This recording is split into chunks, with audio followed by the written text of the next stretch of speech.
All right, perfect. Ladies and gentlemen, we are now live. Okay. Let's just do a quick check. Both judges are present.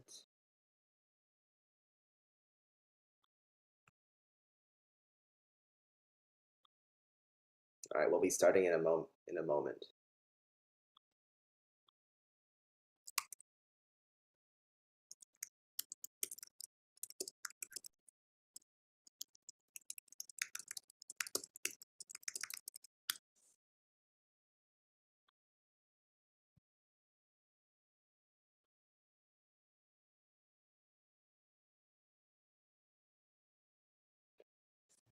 All right, so I've just gotten confirmation that we are good to start the championship round. So, welcome, ladies and gentlemen, for all of you who are watching on YouTube. Welcome to the 2022 Dominion Mock Trial Champions Cup Finals.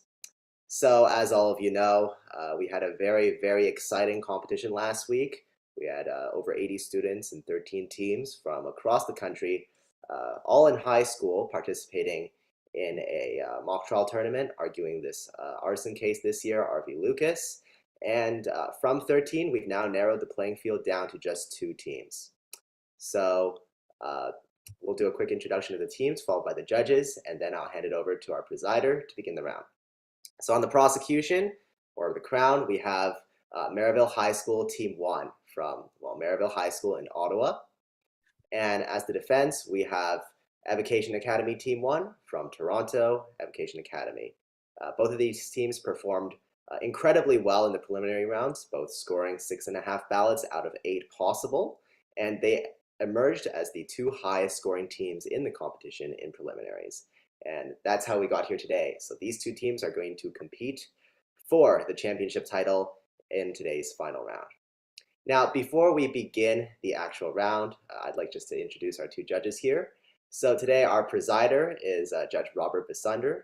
Judge Basunder, would you like to introduce yourself? Sure. So my name's Robert Basunder. I am a lawyer and mediator in Toronto, and also for the past 17 years, a part-time deputy judge in the small claims court. And my background is not criminal, but it's civil, mostly insurance and injury cases. And today we also have a scoring judge, that is Judge James McCarthy. Judge McCarthy, would you also like to give yourself an introduction? Sure. So my name is James McCarthy. I am a municipal lawyer at Cunningham Swan in Kingston. Just like Judge Basunder just said, my background is not in criminal law. My background is in civil law, mostly in injunctions and lawsuits representing municipalities. So good luck to everyone. Thanks to both of you. And with that being said, I think we are now ready to commence the round. So Judge Basunder, I'll turn it over to you to proceed. Okay. So good evening. I believe we're ready to begin. So for the prosecution, if the counsel can identify themselves.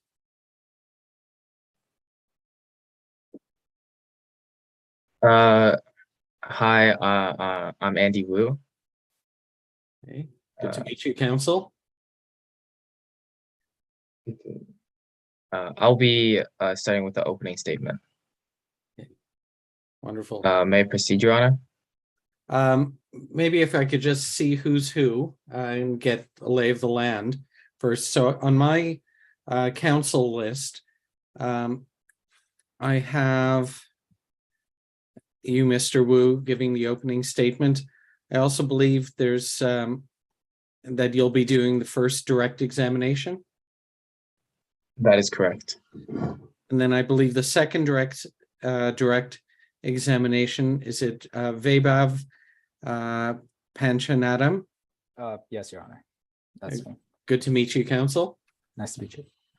And then the third direct examination is Jeffrey Zhang.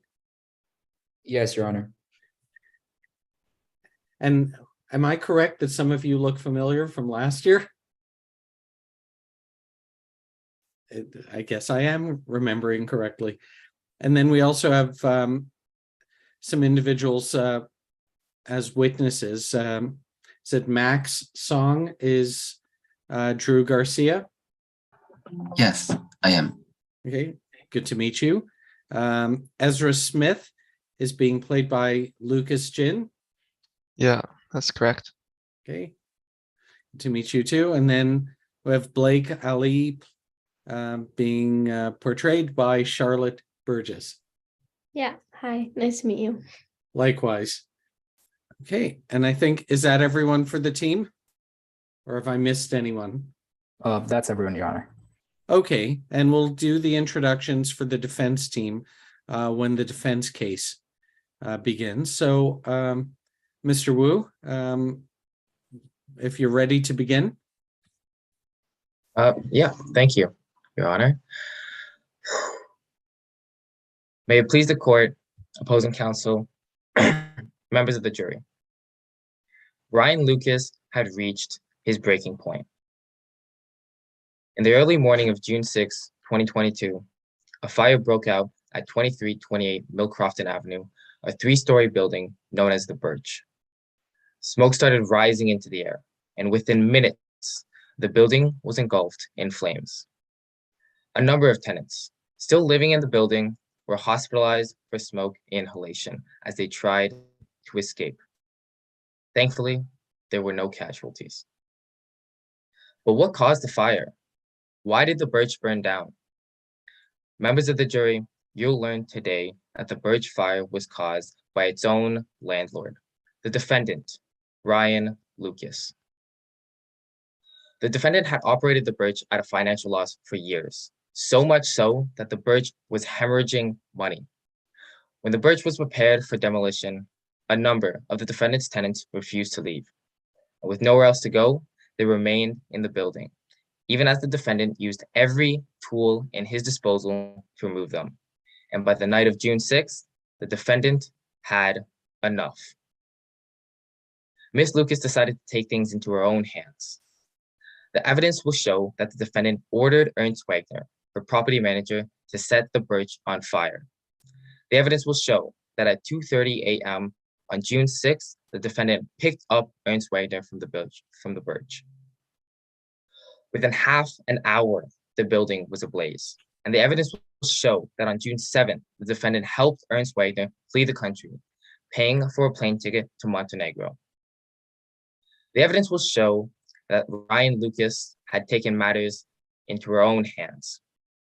Members of the jury, at the conclusion of this trial, my co-counsel, Viba Pensionatum, will ask you to return a verdict of guilty on all charges. Today, we as the Crown must prove our case beyond a reasonable doubt.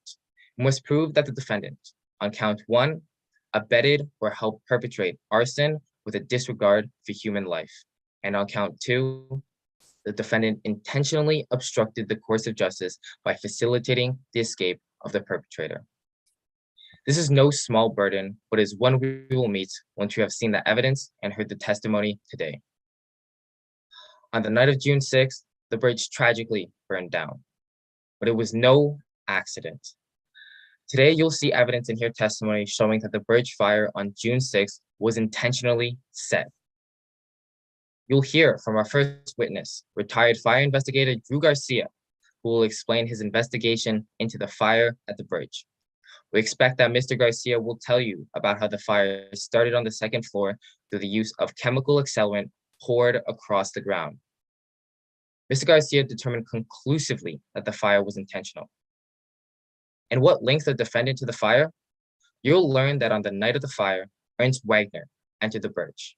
Around 2:30 a.m., the defendant arrived to pick up her property manager. Everything went according to plan, except for one small detail. They were seen. The defendant was spotted by a resident of the Birch, Ezra Smith. Today, we expect that Mr. Smith will testify about this encounter with the defendant. And there's more. Mr. Smith saw the vehicle's license plate. The vehicle that Mr. Smith observed was a rental car, tracked to Ernst Wagner, paid for using the defendant's credit card. Soon enough, Ernst Wagner was in trouble. Today, you'll learn that Wagner fled the country a day after the fire on a flight paid for using the defendant's same credit card. But Wagner fled so quickly that he didn't even have time to pack his things. You'll hear today from Detective Blake Ali, who executed a search warrant on Ernst Wagner's residence. There, Detective Ali found Wagner's Apple laptop and connected to Wagner's iPhone. Detective Ali was able to obtain location information from Wagner's iPhone, confirming that Mr. Wagner had been in the Birch shortly before the fire started. But why? Why would the defendant set fire to his own building? The answer is pretty simple. The Birch was hemorrhaging money. While neighboring properties were redeveloped and property taxes rose, the Birch remained rent-controlled. This meant a significant financial loss for the defendant, and for 7 long years, the defendant attempted to vacate the building to conduct renovations. And on March 2022, he had the building condemned for demolition. Yet a group of strong-willed tenants refused to leave. The defendant made every effort to remove them, but members of the jury, these people had nowhere else to go. And by June 6th, the defendant had enough. Members of the jury, this case is one of a landlord willing to put their own interest over the lives of residents. This is a case of a landlord who had reached the brink and snapped. The defendant was tired of losing money from the Birch. So when the opportunity arose, she took things into her own hands. Members of the jury, at the end of the trial, my co-counsel Vaibhav Panchanatam will ask you to weigh the evidence and testimony and find the defendant guilty as charged on all counts. Thank you. Okay, thank you, counsel. If you're ready to proceed with your first witness. Your Honor, if I may just interrupt for a second, there are some pre-trial matters that we'd like to address, if that is okay. Oh, certainly, counsel. And you are counsel for the defense? Yes, Your Honor. My name is Thomas Lin. I'll be conducting the opening speech. However, I'm entirely fine with reserving that until our side of the trial. However, there are some opening matters that I'd like to address. And firstly, is that we hope that both sides can agree that the total time is 60 minutes with objections not counted as time. And counsel for the prosecution, that's agreeable? Yes, Your Honor, that is agreeable. Okay. Thank you, Your Honor. And the next topic that I have is just that we hope to have Ryan Lucas, the defendant of this case, to be non-sequestered for the trial, if that's agreeable with the prosecution. Is that agreeable, counsel? Your Honor, I believe the rules for the competition state that all witnesses must remain sequestered, meaning that they can only testify to facts contained within their own affidavits. So I don't know if the prosecution can agree with that particular statement made by the defense. Mr. Lin, the request is made with respect to Mr. Lucas? Yes, Your Honor. However, because Ms. Lucas in this trial today is the defendant, we hope that she should be non-sequestered. Or I should say Ms. Lucas. My apologies. No problem, Your Honor. It's just that she could be non-sequestered for the duration of the trial as she's a defendant for this case. And I believe that would be appropriate as a defendant and a party to this proceeding. It would not be appropriate to have Ryan Lucas sequestered. So I will agree with that request and order that Ryan Lucas not be sequestered. Understood, Your Honor. Thank you, Your Honor. Thank you, opposing counsel. Okay. Are there any other preliminary matters from either side before we begin? No, the defense is ready. Okay. Your Honor, how would you like us to present objections? I think if you just if something comes up where you need to object, do it the way they do it in open court. Just as they say, stick your nose into the proceedings and use the word objection, Your Honor, the words objection, Your Honor, and then I will entertain the objection and provide my ruling. Understood, Your Honor. Okay. I think if we try to do it in a different fashion, such as written objections, especially with me, I confess I don't look at the chat as much as I should. And I'm not wearing my glasses tonight, so if you try to raise your hand on the screen, I may miss that. So I think it's safest if you just do it the way we would in open court and just raise your objection verbally. Yes, Your Honor, that sounds great. Okay. Okay, if that covers all the preliminary matters, then I'll turn matters over. I guess it was Mr. Wu was going to do the first examination, first witness. Your Honor, in previous in last week in the previous competition, the structure would be the prosecution's opening and then followed by the defense opening. The defense, I think in this case, elected to wait until the defense was presenting their case. And I guess, was that Mr. Lin? You indicated that was the case?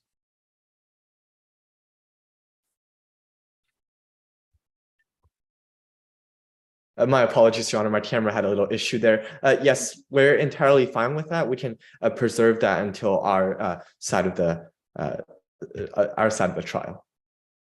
And defense can elect to present their opening at the beginning of their case. So I'll respect that request. So Mr. Wu, you can call your first witness. All right, thank you, Your Honor. The Crown would like to call up Drew Garcia to the stand.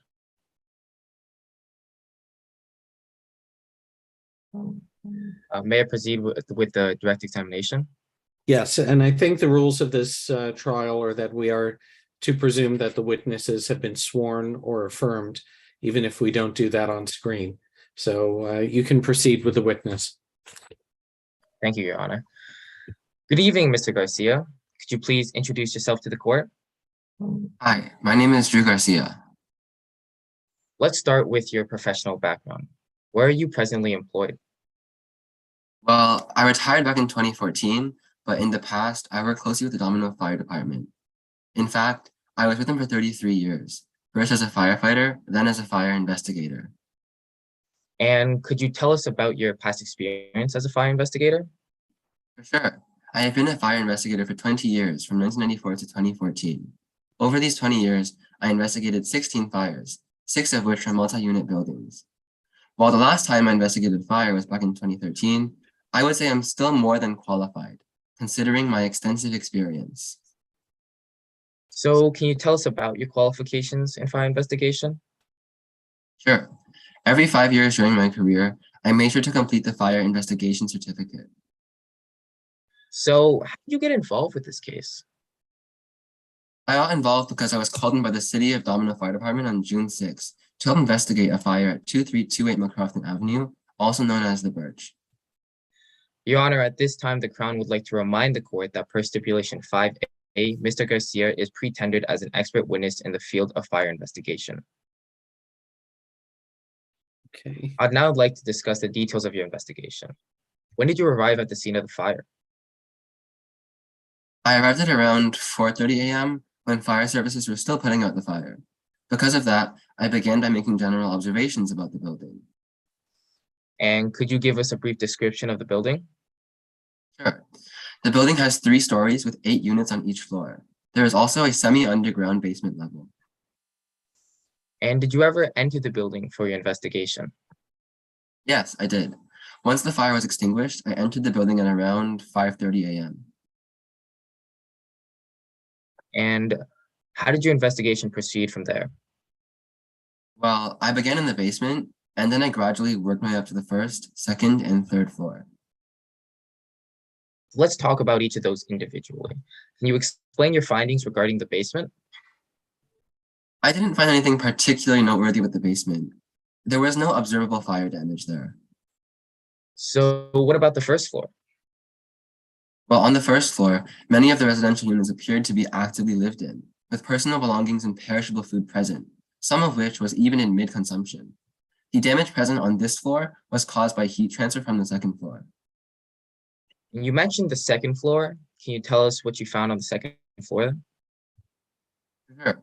After conducting an investigation of all hallways and units on the second floor, I found that the entire floor had significantly more damage than the first. One thing I noted was that the pattern of damage seemed to be radiating outwards from the entrance of the northwesternmost unit on the second floor, and this damage increased in severity as I approached the door. And so did you ever go into that northwesternmost unit? Yes, I did. What did you see inside? Well, as I opened the door, I noticed that the unit had been extensively damaged from the fire.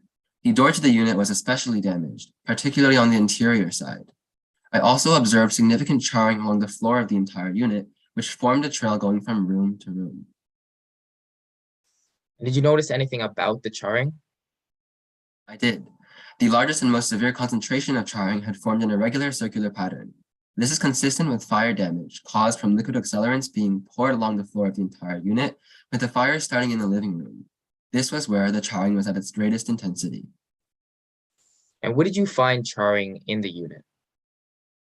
Well, as I just mentioned, there was charring on the floor, but I also found charring on the ceiling of the area directly above the living room. The damage was so severe here that the ceiling had actually been penetrated, and the unit above was visible. So directing your attention back to your investigation of the unit as a whole, was there anything else you noticed? There indeed was. Throughout the unit, I could detect the faint smell of chemical accelerants everywhere, the kind that is commonly used in non-accidental fires. Okay, so moving on, what did you see on the third floor? On the third floor, I saw that the doors to all of the units had been blown off by a particularly explosive force. There was moderate heat and smoke damage throughout. Notably, the northwesternmost unit of this floor also had the most severe damage. Mr. Garcia, did you make any expert conclusions regarding your investigation of the Birch? I did. And what were these conclusions? Based on all the observations and evidence, my expert conclusion is that the origin of the fire was the northwesternmost unit of the second floor, where chemical accelerants had been intentionally poured. The chemical accelerant caused the fire to spread across the entire unit, eventually creating a hole above the living room to the third floor. And so could the fire started accidentally? No, because the chemical accelerants used are consistent with ones that are used in intentionally set fires. Furthermore, the charring patterns I observed point to a non-accidental fire. And so could the fire started on the third floor? No, it couldn't have. Even though the third floor suffered extensive damage, the fire did not originate from there. The fire started in the northwesternmost unit of the second floor and spread to the third via heat transfer. Mr. Garcia, how would you characterize this fire? Well, given my investigation, this fire can be deemed non-accidental. The fire in the Birch was intentionally set. Thank you. No further questions, Your Honor. Thank you, counsel. Now, is it Ms. Chen? Yes, Your Honor. I understand you will be conducting a cross-examination for the defense. Yes, Your Honor. Good to meet you, counsel. And you're a witness. All right. Now, Mr. Garcia, you are a retired fire investigator, yes? Yes, I am. And you retired in 2014. That's correct. Now, the last time you completed the recertification for your fire investigation certificate was also prior to your retirement, correct? That's correct. Right. And at the time of the investigation, you were not officially certified, yes? No, but I was still under communications with the Domina Fire Department, and we agreed that I could help investigate if they needed to. Right, so just for clarification's sake, at the time of the investigation, you were not officially certified, yes? No. Right. And in fact, by the time of the investigation, you had not been officially certified for 8 years. Is that correct? That's correct. Furthermore, the last investigation you did prior to your retirement was in February of 2013. Isn't that right? That's correct. Right. Now, I'd like to direct your attention to your investigation of the Birch. Now, you went to the Birch on the morning of the fire, correct? Correct, at around 4:30 a.m. Yes. And you decided to investigate the building, yes? Well, yes, that was why I was there. Mhm. And one of the units that you investigated was the northwesternmost unit on the 3rd floor, yes? Yeah, I was in that unit. Mhm. Now, in that unit, you had noticed a small car battery, correct? Yes, And you noticed that it was badly damaged, correct? that's correct. Right. And that it was powering all of the heating and electricity inside of that unit, yes? Yes, Right. Furthermore, you noticed some chemicals inside of that room, yes? I did. You noticed also glassware and tubing, correct? Yes, that's correct. That you believe were characteristics of a drug lab, correct? Yes, it was consistent with what seemed to be a small scale drug lab. Objection, Your Honor. On what basis? Improper expert opinion. The witness is tendered as a expert in fire investigations, not in drug forensics, and is therefore unable to comment on the opposing counsel's question. Okay. Ms. Chen, your response? Your Honor, we believe that given Drew Garcia, he has conducted various investigations in the past, has experience to some extent inside fire investigation, asking for simply, and I'm simply just asking for what their opinion is. And if they do not believe that it was a drug lab, or if they do not think they have the right qualifications, they can choose to deny it, given that they have experience with chemical reactions that may have started fires in the past. It is simply just a question to the witness. They can choose how they want to answer it. Okay. I believe that there is some basis to the objection. I think, Ms. Chen, you might want to ask the witness questions about any background he may have in the area that you're seeking to elicit an opinion from him. But without that, it's hard to say whether or not he is qualified to give that type of opinion. Right. So you may wish to ask some background questions.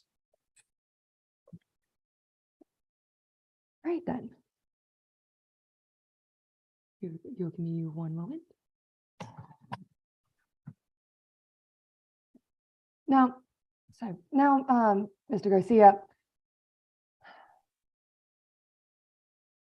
So, of course, you did notice of the empty containers inside that room, correct? Sorry? You did notice empty containers, correct? Yeah, I did. That you believed seemed to indicate, sorry. Right. Furthermore then, let's just move on to the conclusion of your investigation, right? Now, Mr. Garcia, you did, of course, determine that this was the result of arson, correct? Yes, I did. Now, you don't know who has set that fire, correct? No, but I know it was intentional. So, Mr. Garcia, if for the sake of clarification, if I can just get a yes or no answer, you do not know who set the fire, isn't that right? No, I do not. And furthermore, you do not know why they may have set that fire, correct? No, but my job is to analyze the evidence that is there, not to analyze who did it. Mr. Garcia, I'm not asking you what your job is. I'm simply just asking you, you don't know why they may have set that fire, correct? No, I do not know. Right. Now, finally, Mr. Garcia, if Your Honor, if I may approach Mr. Garcia with his resume. Yes. If I can, sorry, if one of my co-counsel could do me a favor and pull that up real quick. Which exhibit is this? Let me just pause the timer. Exhibit 11, please. All right. Now, Mr. Garcia, do you recognize this exhibit? Yes, I do. It is my curriculum vitae. Right. And you can confirm that this is accurate, correct? Yes, it is accurate. Right. Your Honor, at this time, I'd like to admit this exhibit into evidence.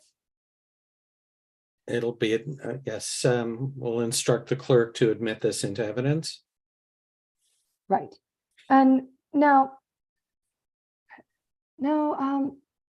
Mr. Garcia, if we can take a look at your case from April of 1996. If you could just scroll up for me, please. Yes. Now, April of 1996. Now, read along with me, and if I misread something, just let me know. April 1996, 1443, 4436 Farnham Road, Domino, single family residence, fire deemed accidental due to catastrophic failure from drug manufacturing. Yes? Is that Yes, that was accurate? read correctly. Right. And so you have done investigations in which the cause of the fire was related to drug manufacturing, correct? Yes, that is true. Right. Thank you very much. We can take on that exhibit now. So, Mr. Garcia, you do recognize a thing or two about drug labs and setups, correct? I do, but not like anything extensive. Right. But nonetheless, you still believed that there may have been a drug lab in the northwesternmost unit on the 3rd floor, correct? I do not believe this. I only think or mentioned that it was similar to small scale drug labs in the area. Right. So just to confirm, Mr. Garcia, it is similar to other small scale drug lab setups that you have seen, correct? Yes. Right. Thank you very much. No further questions, Your Honor. Is there any re-examination, Mr. Wu? No redirect, Your Honor. Okay. Hey, thank you, Mr. Garcia. You can, you're relieved from testifying. Thank you, Your Honor. I believe, or prosecution, if you have your next witness ready. Yes, Your Honor. The prosecution would like to call Ezra Smith to the stand. Okay, Mr. Smith has been sworn as your witness. May I proceed with the examination, Your Honor? Yes, counsel, please. Good evening, Mr. Smith. Could you please state your name for the record? Ezra Smith. Could you tell the court a little bit about yourself? Well, as I've said, my name's Ezra Smith, but everyone who knows me calls me Skittles. It's a nickname. I run and operate an online delivery service on which I concentrate up mostly on customer service. Mr. Smith, how are you involved with today's case? Well, I've been living in the defendant Ryan Lucas's building for a few years. That is, I've been living at 2328 Millcrofton Avenue, or the Birch, before it burnt down, of course. And how would you describe your relationship with Ryan Lucas? Well, she's been trying to kick me and the other tenants out ever since I moved in so that she can make more money on the property by demolishing and rebuilding it. She's Objection. On the basis of speculation, they're speculating as to why they were determined to kick them out, which they mentioned was for money. They cannot speculate as to the mindset and motives behind Ryan Lucas. Counsel, for the prosecution, any response? Your Honor, this statement is not speculation, as the witness is speaking from their own experience with Mr. Lucas, which includes a numerous amount of interactions with Mr. Lucas. Additionally, it's not disputed by either party that Mr. Lucas was actually attempting to vacate the Birch. Your Honor, may I respond? Yes. We do not dispute, and we do not believe it's speculation for them to speak about their interactions, whether or not Ryan Lucas was determined to kick them out. It's the for money part that we dispute, speculating as to the purposes and motives and mindset of Ryan Lucas. I'll allow that objection. Counsel for the prosecution, if you could try to limit your questioning to matters of fact and avoid questions that would invite speculation. Your Honor, motion to strike the for money part of that answer from the record. It will be struck. All right. Thank you, Your Honor. I'm sorry. So how would you describe your relationship with Ryan Lucas? Well, she's definitely not a fan of me, and I'm definitely not a fan of her. Sometimes she accuses me of being a bad guy. It was getting ridiculous. Personally, I think it's because I had a criminal record. You mentioned you have a criminal record. Could you tell us a little bit more about that? Well, I did some pretty stupid things when I was younger, and so I got a criminal record for drug trafficking. It's really regrettable and something I'm not really proud of, but I'm thankful that I'm doing better now. I'd now like to direct your attention back to the case at hand. Can you tell us about your interactions with the defendant? To be honest, I didn't interact with Miss Lucas that much. It was more with Lucas's property manager, Ernst Wagner. Could you tell us a little bit more about Ernst Wagner? Sure. Ernst Wagner did all of Ryan Lucas's dirty work for her, and he operated on her behalf and would frequently attempt to force us to leave by turning off the water, turning off the power, and even breaking items in the lobby and refusing to repair them. Let's talk about the week before the fire. Did you have any interactions with either Mr. Wagner or the defendant during that time period? Yes, I encountered Mr. Wagner twice. The first time was 5 days before the fire. He woke me up while I was in my old apartment, and he told me not to sneak back in. The second time was 2 days before the fire. He poured water from my bong over my face and proceeded to curse and threaten me. Could you tell us a little bit more about that second incident? Well, as I've said, he poured water over my face, which was really unpleasant, and then he cursed at me. He said that if I kept on coming back, he would take care of things by himself. Frankly, that was a little scary to say the least. Let's move on to the actual night of the fire. What were you doing that night? Well, that night I was working on my business. I took a call from a client and then did some accounting work. And why were you at the Birch that night? Well, you see, it was freezing cold outside, and I didn't want to work out in the open, so I went back to my apartment. Even without electricity or heating, it was a lot warmer and more comfortable than the cold outside. Did you leave your apartment at any point in time during the night? I did, once at 2:30 a.m. I went to grab a bite to eat, and as I can't cook and there's no electricity or heating in the Birch. And did you notice anything unusual that evening? Yeah, I noticed Wagner heading out of the building. He looked sweaty, like he was running, which he was, as he was rushing down the stairwell. I found it pretty strange, as I wasn't really sure why Wagner would be in such a rush in the middle of the night. For that matter, I've never even really seen Wagner at the Birch during nighttime, so that encounter was really unusual. And where did Wagner go? Well, he hopped into a car parked on the laneway. And you know what's even more strange? As he opened the door, the lights came on, and I saw Ryan Lucas at the wheel.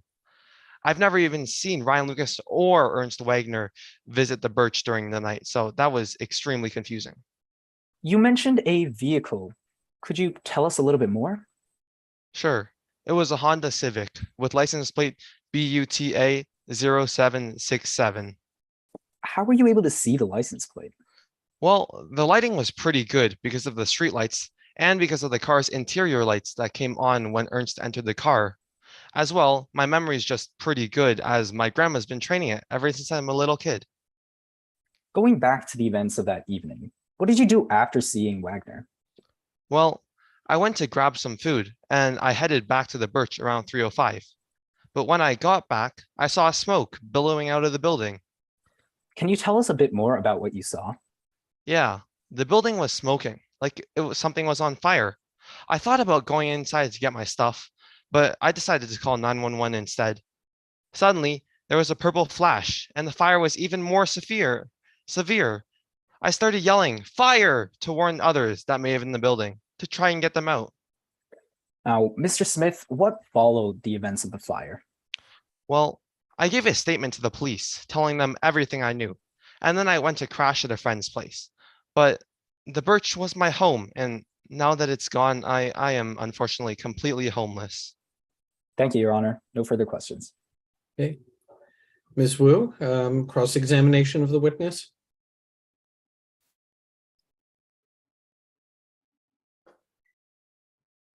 You would consider Ryan Lucas to be a lunatic. Yes. Miss Lucas always said that you were up to no good. Yes, he did. You have a criminal record. Yes, I do. Your Honor, permission to share screen or approach the witness with Exhibit 12. Permission granted.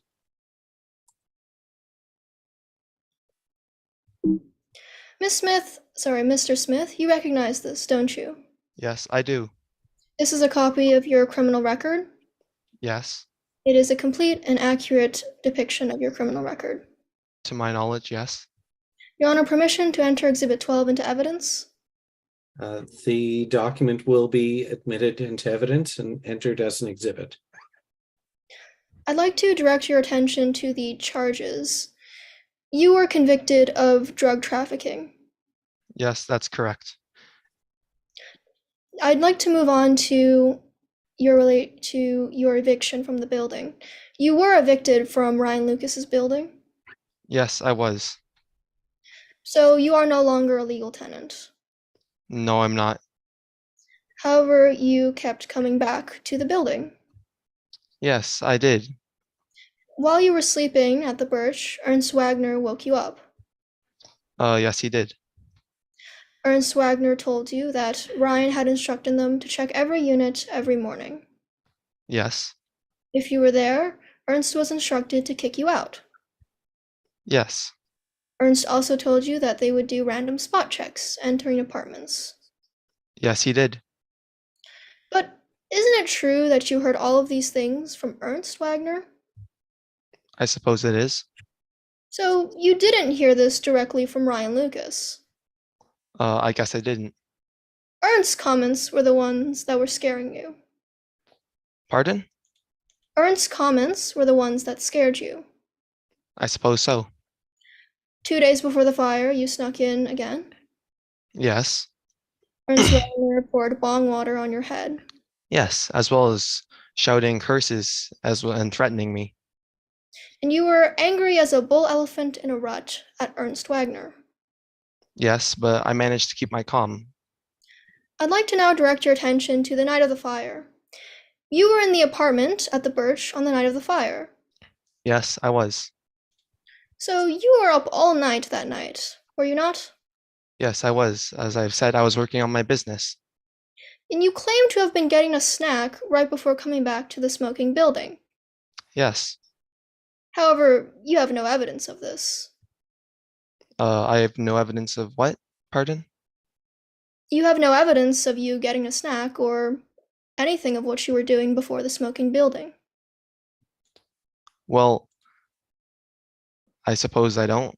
I have my own word that I went to get food. All right. And around 2:30 that night, you saw Ernst Wagner coming down the stairwell. Yes, that's correct. He was sweaty, like he'd been running. He quickly jumped into a car, Yes. the car which peeled out of the laneway. Yes. So the car left quickly. I suppose it did. So between him getting into the car and the car leaving, this was a short time period. Yes. You claim to have seen Ryan Lucas inside of this car. Yes, I did. You only saw her after Ernst Wagner opened the car door. Yes. Now, you mentioned earlier on Direct that you were able to see parts of the car because of streetlights. Yes. And before this trial, you created an affidavit. I did. And in that affidavit, you were informed that you had a duty to put any and all relevant information into that affidavit. I put all information I decided was relevant enough, yes. And if anything else that was relevant or that you remembered came up, you were instructed to update your affidavit. Yes. Your Honor, permission to approach the witness with a copy of their affidavit? Permission granted.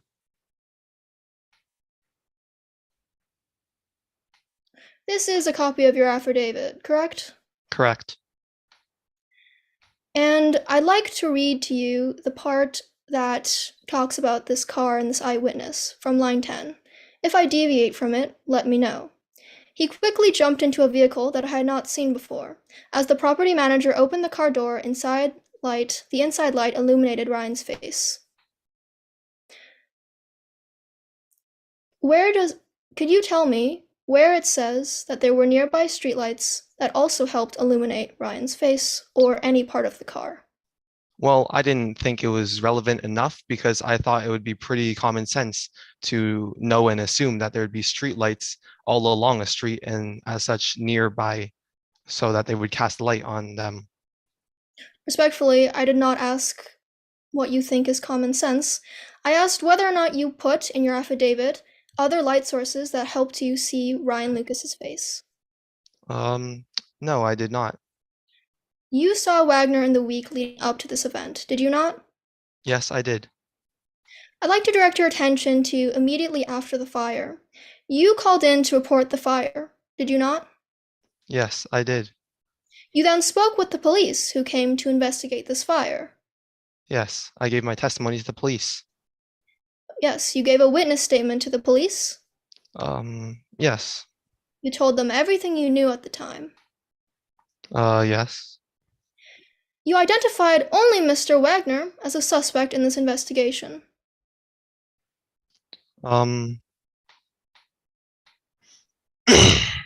Yes. But isn't it true that earlier on Direct you were confident that you saw Ryan Lucas in this car? Well, I said all important details that I saw, right? So I told the police officer that I saw both Ryan Lucas and Ernst Wagner, but it's up to them what they would do with this information. So it is your testimony today that you told the police about seeing Ryan Lucas in this car. Yes, I did. Thank you, Your Honor. No further questions. Okay, thank you, counsel. Counsel for prosecution, any re-examination? Yes, Your Honor, a brief redirect. Okay. Mr. Smith, why did you traffic drugs when you were younger? Well, as I've said, it's something that I'm not really proud of, and I made some mistakes when I was younger, but I'm working to improve myself and live a more lawful life. All right. No further questions, Your Honor. Thank you. Okay, thank you. Okay, thank you, Mr. Smith. You can leave the court. So I believe it's Mr. Zhang. Yes, Your Honor. I believe you have one more witness to call for the prosecution. Yes, Your Honor. Okay. And who is that witness? The Crown will be calling Detective Blake Ali to the stand. Okay. Good evening, Ms. Ali. Good evening. So I understand the witness has been sworn and you can begin your questioning. Good evening, Miss Ali. Could you please state your name for the court? My name is Blake Ali. Now, please tell the court a little bit about yourself. Well, I was born in 1975 and I've been a resident of Domino for a while now. I've been a detective with the Domino Police Service since 2001. Could you tell us a little bit more about your work as a detective? Well, formally, I'm known as Detective Constable Blake Ali. I've been a detective with the DPS for over 20 years now, and I've dealt with numerous different cases throughout my career. Detective, how are you involved with today's case? Well, it was my responsibility to oversee the initial investigation into Mr. Wagner's participation in the events of June 6th, and by this, I'm referring to the fire at the Birch. Now let's talk about that initial investigation. Who is Mr. Ernst Wagner? Well, Mr. Wagner was the property manager of the Birch, the property that belonged to the defendant. What led you to investigate him? Well, while I was talking with tenants, I received information that pinned him as a suspect, and this included the witness statement of Ezra Smith. Now, Detective, what information specifically did you receive from these former tenants? Well, I was alerted to some threatening and pretty suspicious communications prior to the fire, as well as the fact that Mr. Wagner was spotted on the scene shortly before the incident. I was also provided a license plate and vehicle description of the car at the scene, which I tracked to a rental car registered in Mr. Wagner's name. Your Honor, at this point, the Crown moves to screen share what has been pre-marked as Exhibit 10 for identification. Okay.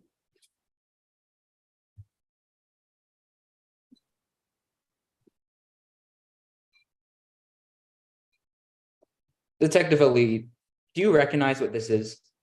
Yes, I do. This is the invoice and the documentation of the vehicle I just described, the one that was at the scene of the fire and tracked to Mr. Wagner. Does it look to be an accurate representation of the document? Yes, it does. Has it been altered in any way? No, not to my knowledge. Your Honor, at this point, the Crown moves to admit this exhibit into evidence. Unless there are any objections, it shall be entered into the evidence as an exhibit. No objections, Your Honor. Okay, thank you, counsel. Yes, so it'll be so marked as an exhibit. Thank you, Your Honor. Detective Ali, looking at this invoice, who paid for Mr. Wagner's vehicle? Well, we can see in the payment method portion of the invoice that the card used was under Ryan Lucas, the defendant's name. Let's continue discussing your investigation now. After your preliminary investigation, did you take any action against Mr. Wagner? Yeah, I did. Given the statements and the car information I had been provided, I obtained an arrest warrant for Wagner and a search warrant for his residence in Domino. And I also made sure to contact Mr. Lucas because I'm advising him of the arrest warrant because his card was linked to the car and Wagner had been an employee of his. Detective, did you ever execute those warrants? Yes, I did. On June 7th, my investigative team and I arrived at Mr. Wagner's residence. Since no one was there, we breached the entrance to execute the warrant. Was there anything of significance that you found within the residence? Yeah, actually there was. The most noteworthy item that we found was Mr. Wagner's Apple laptop. And how exactly was this laptop noteworthy? Well, the laptop revealed a lot of information when our computer forensics team reviewed it. We were able to determine the location of Mr. Wagner's iPhone at the time of the fire. Even though we didn't have the phone itself, the data on his iPhone was synced to his laptop. So we were also able to access data stored on his phone. This included some emails, text messages, and some phone logs as well. Where exactly was Mr. Wagner's phone on the night of the fire? Well, the cell phone tower pings sent from a nearby tower showed that the iPhone was in the vicinity of the Birch around the time of the fire. Your Honor, at this point, the Crown asks for permission to screen share what has been pre-marked as Exhibit 7 for identification. Proceed. Detective, can you see the exhibit? Yes, I can. Do you recognize what this is? I do. This is the photo of the area surrounding the Birch with a circle around the cell tower ping. Does it look to be an accurate representation of the document? Yes, it does. Has it been altered in any way? No, not that I can tell. Your Honor, at this point, the prosecution moves to enter this exhibit into evidence. Are there any objections, counsel, for the defense? No objections, Your Honor. Okay, so this document shall be marked as an exhibit and entered into the evidence. Detective Ali, can you give us an idea of what we're seeing here? Yeah, this is a visual of the cell phone tower ping that I was just talking about. The red circle indicates the location of Mr. Wagner's phone during the time of the incident, that being in the vicinity of the Birch. Now, speaking of location, do you know where Mr. Wagner is now? Well, after the fire, we know that he purchased a one-way ticket to Montenegro, and since then, we've been unable to execute his arrest warrant or bring him back for trial because Canada does not have an extradition treaty with Montenegro. At this point, the Crown moves to screen share what has been pre-marked as Exhibit 8 for identification. Proceed. Detective, can you see it? Yes, I can. And you recognize what this is? Yes, I do. This is Wagner's plane ticket to Montenegro. Does it look to be an accurate representation of the said document? It does, yes. Has it been altered in any way? No, not to my knowledge. Your Honor, the Crown moves to enter Exhibit 8 into evidence. Okay, absent any objections, it shall be entered. No objections, Your Honor. Okay, thank you, counsel. Detective Ali, who paid for Mr. Wagner's plane ticket to Montenegro? From my investigation, I found that the credit card number listed on the plane ticket matches the 16-digit credit card number used for the rental car, which is the card under Ryan Lucas's name. You can't see all of the numbers on the car paperwork, but my investigation allowed me to confirm their similarity. Just as Mr. Lucas's card was used for the rental car, it was also used for the plane ticket. Thank you. No further questions, Your Honor. Okay, thank you, counsel. Mr. Zhang, cross-examination? Yes, Your Honor. Good evening, Miss Ali. Just a few questions. You received much of your information from former tenants, isn't that correct? That's right, yes. You reviewed the witness statement given by Mr. Ezra Smith, isn't that right? I was provided a witness statement of Ezra Smith, yes. And Mr. Ezra Smith identified only Ernst Wagner as a suspect in the investigation. Well, Mr. Wagner was the focus of my investigation, so that was the part that I focused on, yes. They did not identify Ryan Lucas as a suspect. No, but again, my investigation focused on Mr. Wagner. I was not asking what your investigation focused on. I was asking that Ezra Smith did not identify Miss Lucas as a suspect. No. Right. On the topic of Ezra Smith, you knew that Ezra Smith had a criminal record. I'm not aware of Ezra Smith's criminal record. You reviewed Ezra Smith's affidavit in this case, isn't that correct? During my investigation, I was provided a witness statement done by Ezra Smith. I was not asking what you were provided. I was asking whether you reviewed the witness statement given by Ezra Smith. I reviewed a witness statement given on June 7th. It was not necessarily the affidavit provided in this case. So, could you give a yes or no to my question? Could you repeat the question? Right. Did you review the affidavit given by Ezra Smith? The affidavit provided in this case? I did not. Yes. I was provided a witness statement immediately preceding the incident in order to conduct my investigation. All right, thank you for that. The vehicle rented by Ernst Wagner was paid for by the credit card of Miss Lucas. Yes, that's right. The flight ticket that Ernst Wagner used to leave for Montenegro was also paid for by the credit card of Miss Lucas. Yep, that's correct. However, you are unable to confirm whether Miss Lucas authorized these transactions. I was able to conclude it was the same card, not that he authorized it. I was not asking whether you were able to confirm they were the same card. I was asking whether you were unable to confirm that Miss Lucas did indeed authorize these transactions. No. Right. Thank you for your cooperation. Your Honor, at this time, I have no further questions. Okay, thank you, counsel. Counsel for the prosecution, any re-examination? No re-examination, Your Honor. Okay, thank you. Thank you, Constable Ali. Are there any further witnesses for the prosecution? No, Your Honor, there are no further witnesses for the prosecution. Okay, and is that it for the prosecution's case? Yes, the prosecution rests its case. Okay.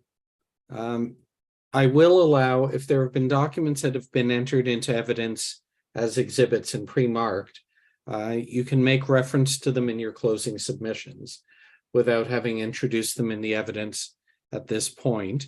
But you'll have to walk the court through those if you intend to refer to them. So with that being the case that the prosecution rests, I think it's appropriate to take a brief break now before the defense begins their case. I'm just looking at the time.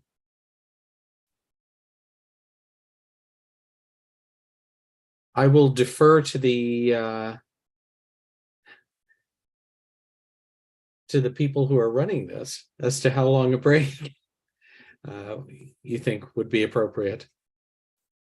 Judge Basunder, it's up to you. I mean, currently it's 7:08 p.m. I think we're working well through the timing on this. Schedule's So very good. So, oh, sorry.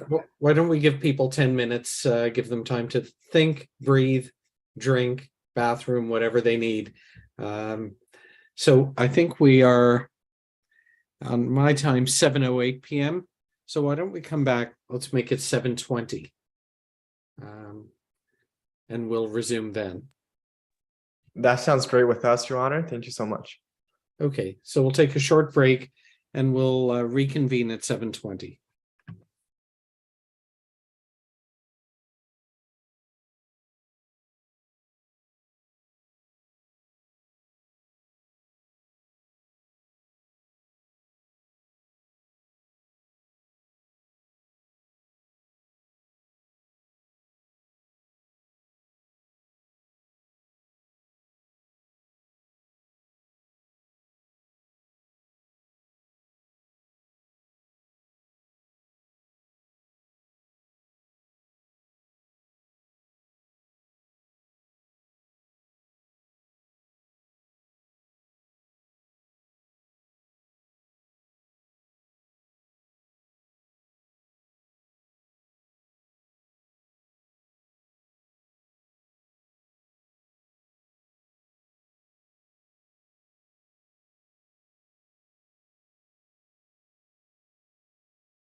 Okay, I think we're at 7:21 now, so I will assume everyone who needs to be here is here.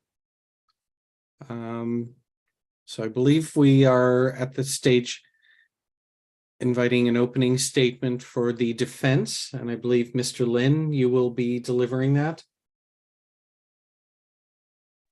Yes, Your Honor, I will be. Okay, lovely. Permission to begin, Your Honor? Yes, and I'm just doing a quick look around. Everyone's camera's off, but I'll assume everyone's here who needs to be here.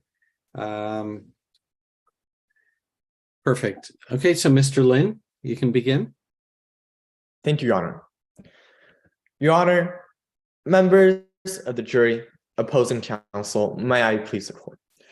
The prosecution honed in on Ryan Lucas, and then they stopped at one. One investigation, one side of the story, and one conclusion.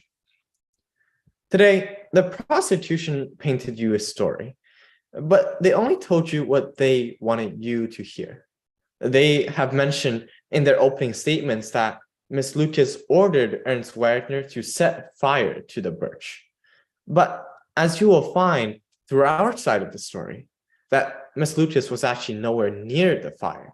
And in fact, she had an alibi that the prosecution did not address.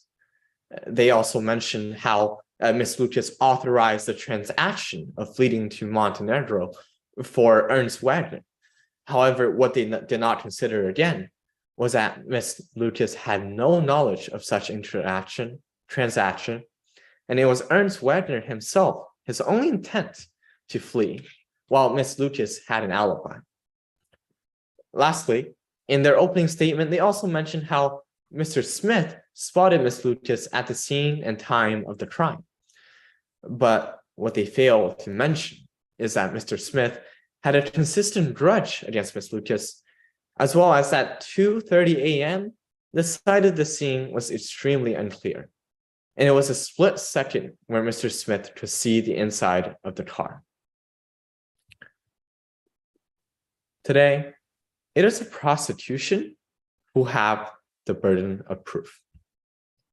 It is them who have the burden of proving beyond a reasonable doubt that their one conclusion is true, their one side of the story is correct, that their one eyewitness is accurate, and that one investigation is perfect. That Ms. Smith did commit arson with disregard for human life and aided Ernst Wagner in leaving Canada for the purposes of obstructing justice. They will fail to meet this burden at the end of the trial, as we will provide enough reasonable doubt through the testimony and evidence brought forth by our three witnesses. They will share their perspectives on the case, perspectives the prosecution chose to ignore. One of them being the possibility that Ezra Smith may be connected to the fire. You will hear from Cameron Lee, an experienced investigator with a background as a police officer. She was hired by Ryan Lucas to investigate Ezra Smith about their suspicious activity.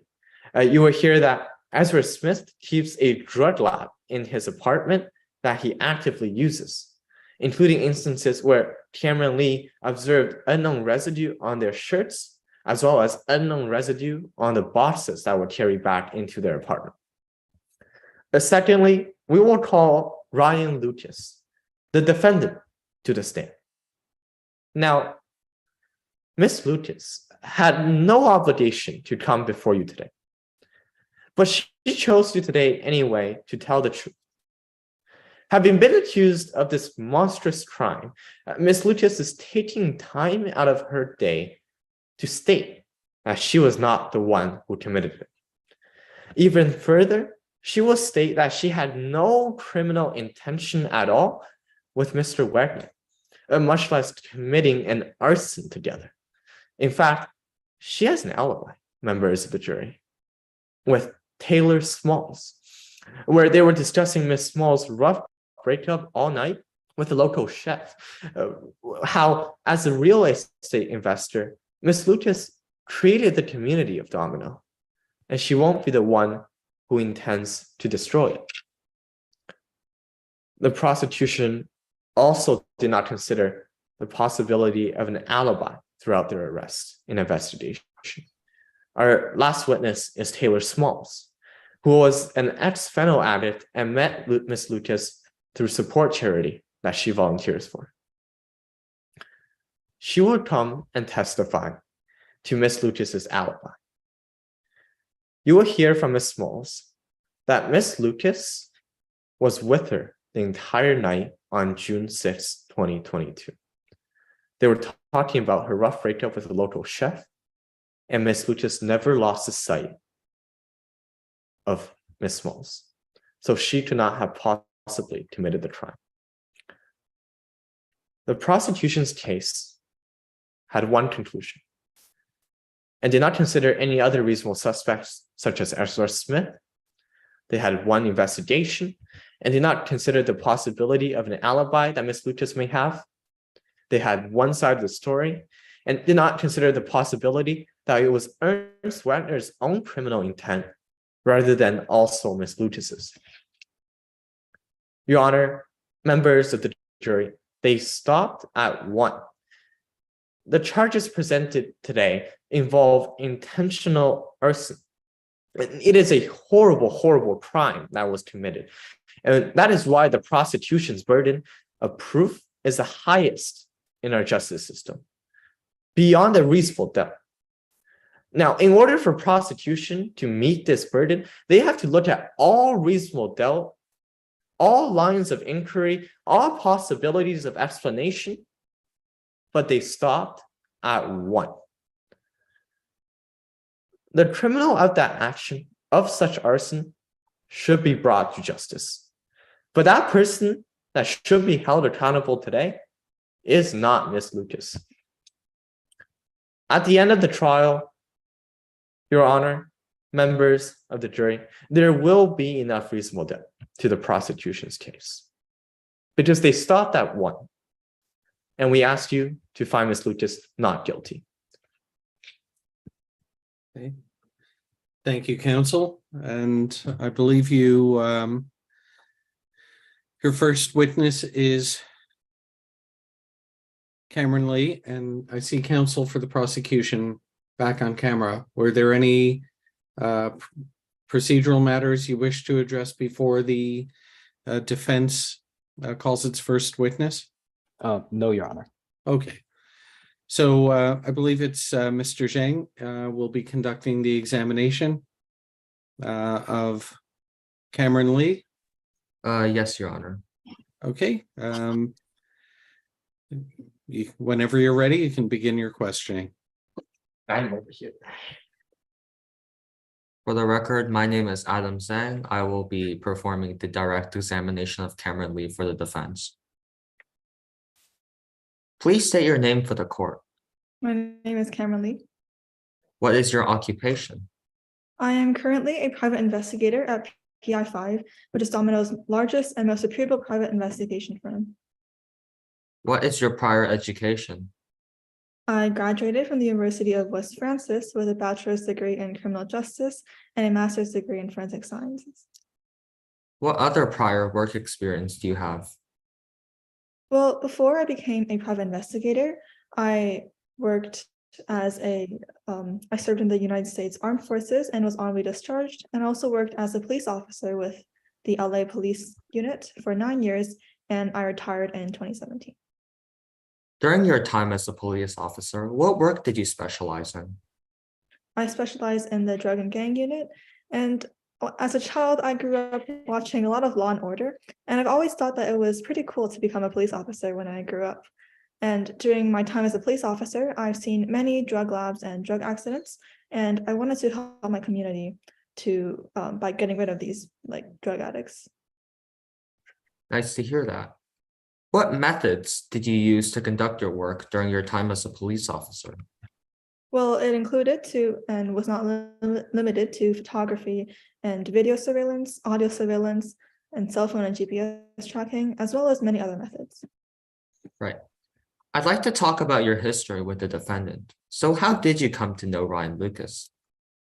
I was hired by Ms. Lucas on February 16, 2022, and she told me to conduct an investigation from March to the anticipated completion date of June. And what was this investigation about? It was to investigate into an alleged drug-related activity that was supposedly taking place at one of the many rental properties. In your investigation, what methods did you use to conduct your investigation? I used three main methods. Firstly, it was photo and video surveillance. Secondly, audio recordings. And lastly, IPN tracking, which is basically tracking the computer as well as its associated online activity. Right. I'd like to talk about your investigation. So who did you investigate in this case? Well, I investigated former tenants, more particularly Ezra Smith. And why is this? Well, I decided to investigate Mr. Smith because I observed a lot of suspicious activity from him, and also because he was a frequent squatter at the Birch. So you observed suspicious activity from Ezra Smith. Could you tell us through what means you observed this activity? Well, using two main methods, which was firstly video surveillance, and secondly audio surveillance. You mentioned using video surveillance as your first investigation method. So using this method, what was Mr. Smith's usual routine that you captured? Well, I noticed multiple times that Mr. Smith would enter the building with a package of various sizes, and when he exited that building, he didn't have those packages, which was quite strange in my opinion. So you found it strange that Ezra Smith was carrying packages into the building. So were there any other strange activities that Ezra Smith did? Yes, there was one time that I documented where Mr. Smith went into the building wearing one shirt and exited that building wearing a different shirt. And what did you do in response to these observations? Well, in response, I conducted surveillance in the garbage chute dumpster of the basement of the building. And what did you find in the garbage chute? I found empty packages that looked extremely similar in both size and color to the packages that Mr. Smith carried into the building, but unfortunately, I was not able to confirm that the boxes were indeed the same because they were destroyed. What did you notice about these packages that were of significance? I noticed the residue of an unknown substance on the interior side of the package. Where else did you find this unknown residue? Well, I also found it on the shirt that Ezra Smith had, which was near the destroyed packages. So you found unknown residue on a shirt owned by Ezra Smith. So could you describe this shirt in more detail? Well, other than that unknown residue, the shirt was perfectly normal, and there was nothing much that was noteworthy. Right. Where did your investigation lead you next? I next investigated the inside of the building. I'd like to talk about your investigation inside the building. So where did you investigate in particular? I investigated Ezra Smith's apartment. And what did you find? Well, I found a very suspicious lab with some sort of chemicals inside, and yeah. And did you take any pictures of this lab? Yes, I did. Your Honor, permission to approach the witness with Exhibit 5. Permission granted.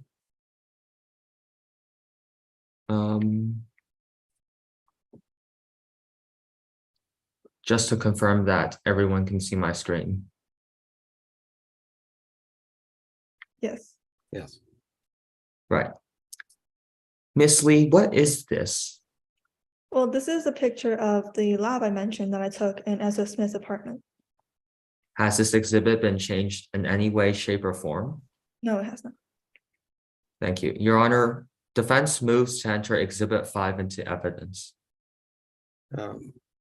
Unless there are any objections, it shall be entered into evidence. Okay, no objections raised. Right. Thank you, Your Honor. Miss Lee, is this what you observed in the apartment? Yes, it is. And what did you think about this lab?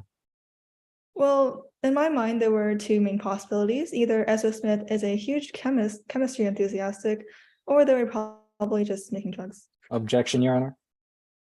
And the basis of the objection? Improper lay witness opinion. The witness is attempting to draw conclusions as to what Ezra Smith was actually doing at the lab. Now, the witness has not been tendered as an expert in drug forensics or drug investigations, and therefore cannot draw conclusions as to what Mr. Smith's intentions were with the equipment that was presented within his apartment. Okay.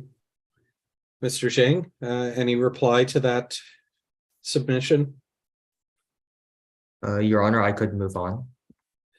Yeah, and I will I'll sustain that objection and caution the witness that the witness has not been tendered as an expert, and the witness's evidence should be limited to factual observations rather than opinions, which would be limited to that of an expert.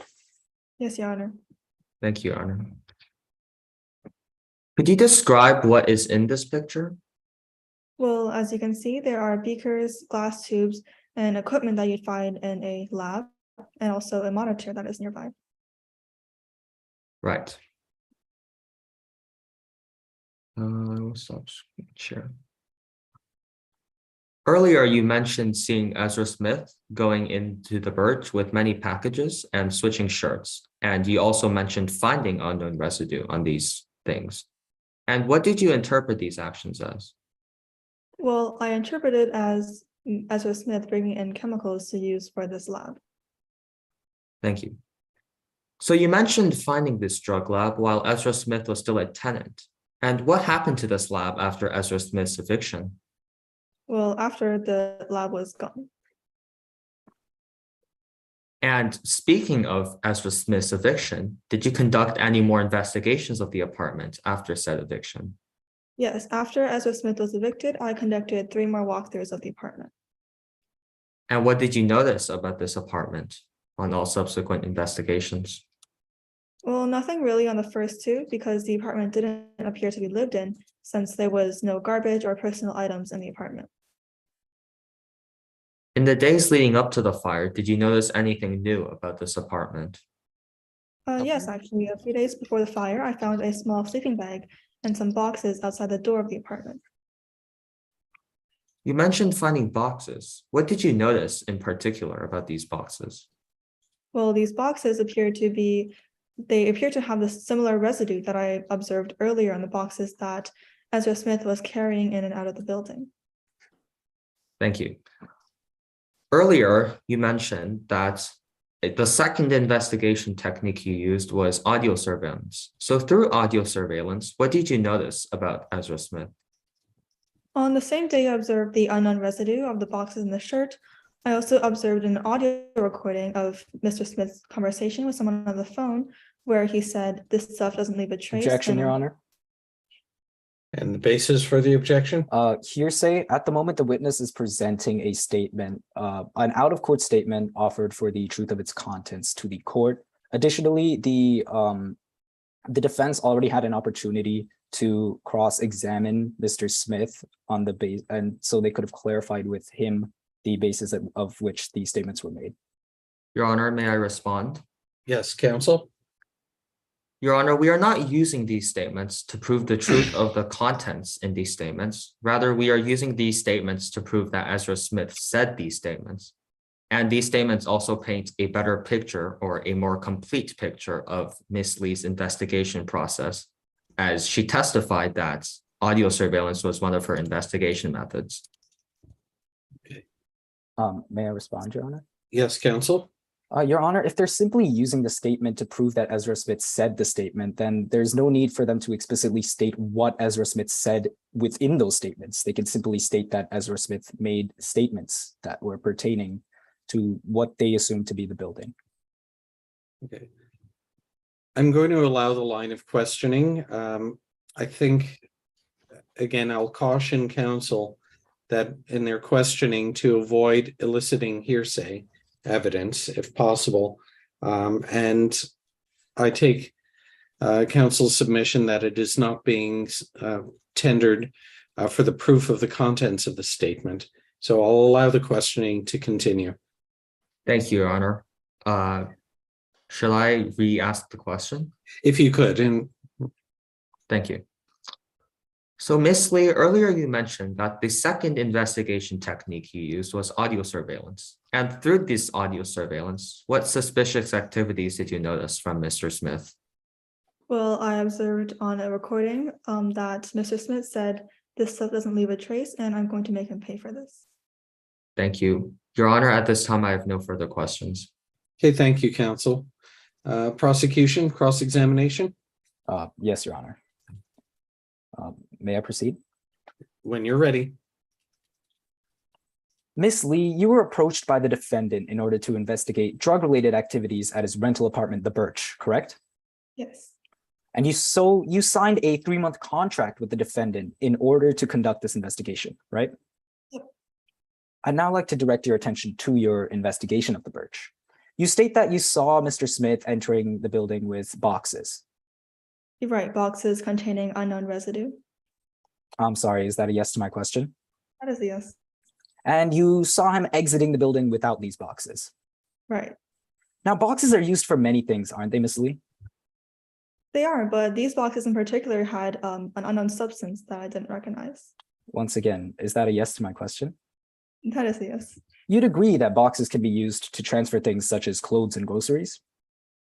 Yes. And at this point in time, Mr. Smith still lived in the building. Isn't that true?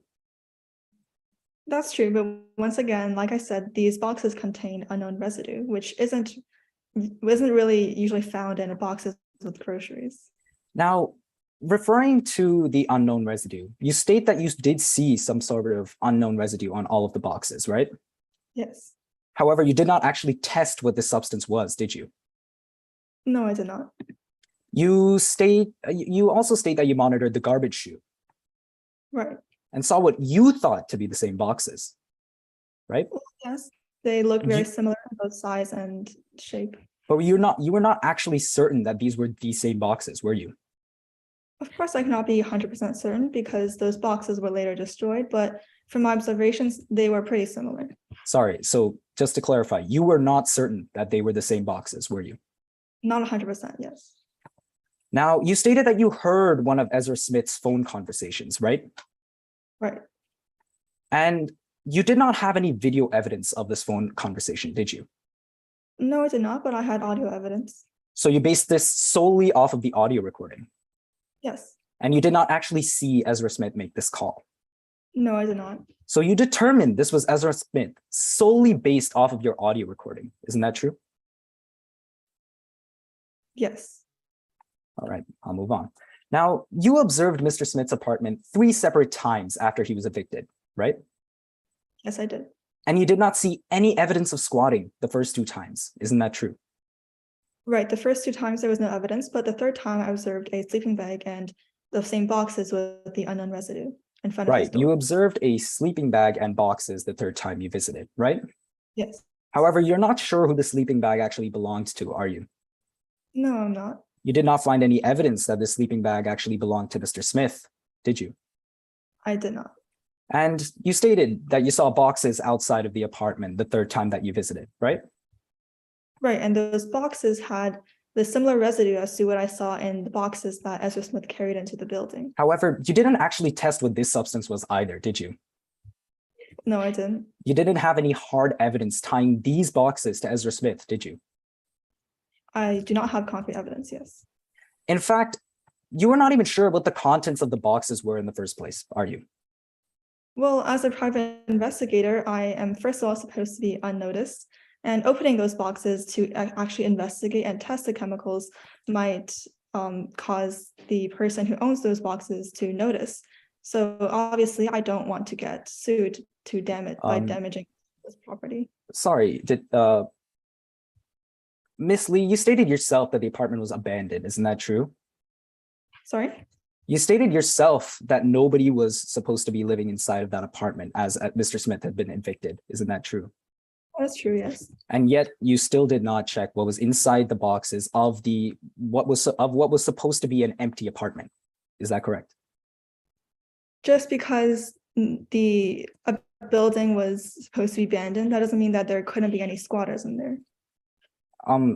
Miss Lee, so just to clarify, you did not test the residue that was in the boxes, did you?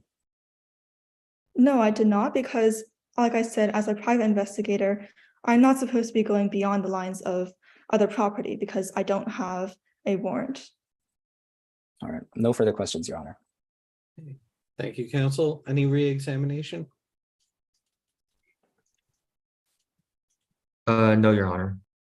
Okay, thank you. Witness can step down. I believe Mr. Lin will now be conducting the examination of the next witness. Or is that incorrect?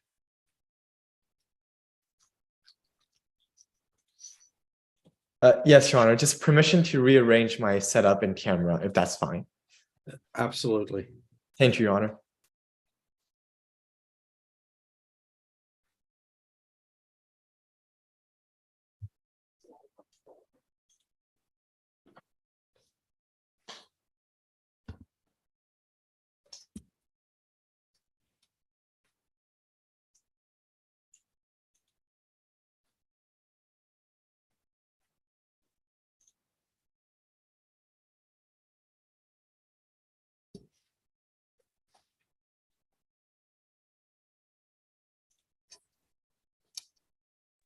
My apologies, Your Honor, I'm ready. Okay, and who is your next witness? The defense would like to call Ryan Lucas to the stand. Okay. And I believe Ms. Lucas has already been sworn, so you can commence your examination whenever you're ready. Yes, Your Honor. Good afternoon, Ms. Lucas. Please introduce yourself to the members of the jury. My name is Ryan Lucas. I am a resident at Domino and I'm the owner of the Birch. And here's a question that everyone is wondering here. Did you commit the arson on the Birch that the residents were living in? No, I did not. I would never do anything like that. And did you have any intention to commit a crime surrounding your property?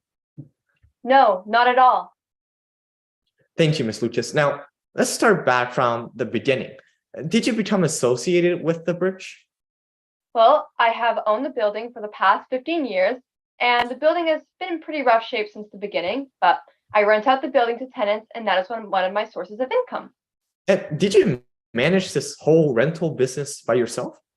No, not at all. It is a lot of work, truly. So I employed Ernst Wagner to manage some of my properties. And can you just briefly describe the nature of your employment with Mr. Wagner? Yes, so I am an employer who gives my employees a lot of freedom in doing their job. So once I give them a task, it is entirely up to them to decide what methods they can choose to complete such a task. Laissez-faire leadership, so to speak. Right, and how has this laissez-faire leadership been working out for you? At first it was going really well. There was a really great community surrounding the Birch. Although, as of lately, I've actually been trying to vacate the building and renovate it, actually since 2015, because the building has become unsafe. And unfortunately, we haven't been able to renovate it since there have been squatters in the building, and renovating a building with people in it would be incredibly dangerous. Right, and were those squatters causing you any problems? The major problem was that the building was unsafe. Every time my contractors showed up to start demolishing the building, they would find squatters around, and that made it so they couldn't demolish the building. You can't demolish a building with people in it. Right, and how do you feel about this overall situation? Overall, it's just a really unfortunate situation because the squatters didn't really have anywhere else to go, but I couldn't let them stay in it because it's unsafe. I actually had to have the help of the police to remove them. But each time the contractors came back, they returned again. It was really overall just really unfortunate. I feel really bad for the squatters, but it's just not safe for them to be staying there. Right, and is there anyone that consistently squats in the building? Yes, Ezra Smith is one of these people. There are chemicals and substances inside their apartment, which makes me suspect they deal drugs, possibly purple fennel. Right, and did you seek any assistance? And the basis for the objection? Speculation. This witness has no way to know if Ezra Smith is dealing purple fennel, as she just said. Okay, counsel, any response? Your Honor, the witness here today is the landlord of the apartment that Miss Smith lives in, and they can check on to see what they're conducting inside of that apartment. It is reasonable perception that a drug lab can deal with drugs. Any response, Mr. Zhang? Yes, Your Honor. Again, the conclusion that this witness has just drawn is not rationally based on what they could have perceived. And again, this cannot be a conclusion that this witness can bring forward. Okay, I'll agree with this objection. I think the answer is speculative and is beyond the knowledge of the witness. So if you can move on, counsel. Yes, Your Honor. Ms. Lucas, did you seek the assistance of the law in trying to remove the squatters? Yes, I did. I've gotten the police involved many times. I've always tried to do this through my evictions, for example, in law-abiding ways. It has been a really long and hard and arduous process of trying to get them evicted. Since every time we or the police asked them to leave, they would always come back. And it's sad, but it's something we have to do. And have you ever gone beyond the law in trying to evict people? No, of course not.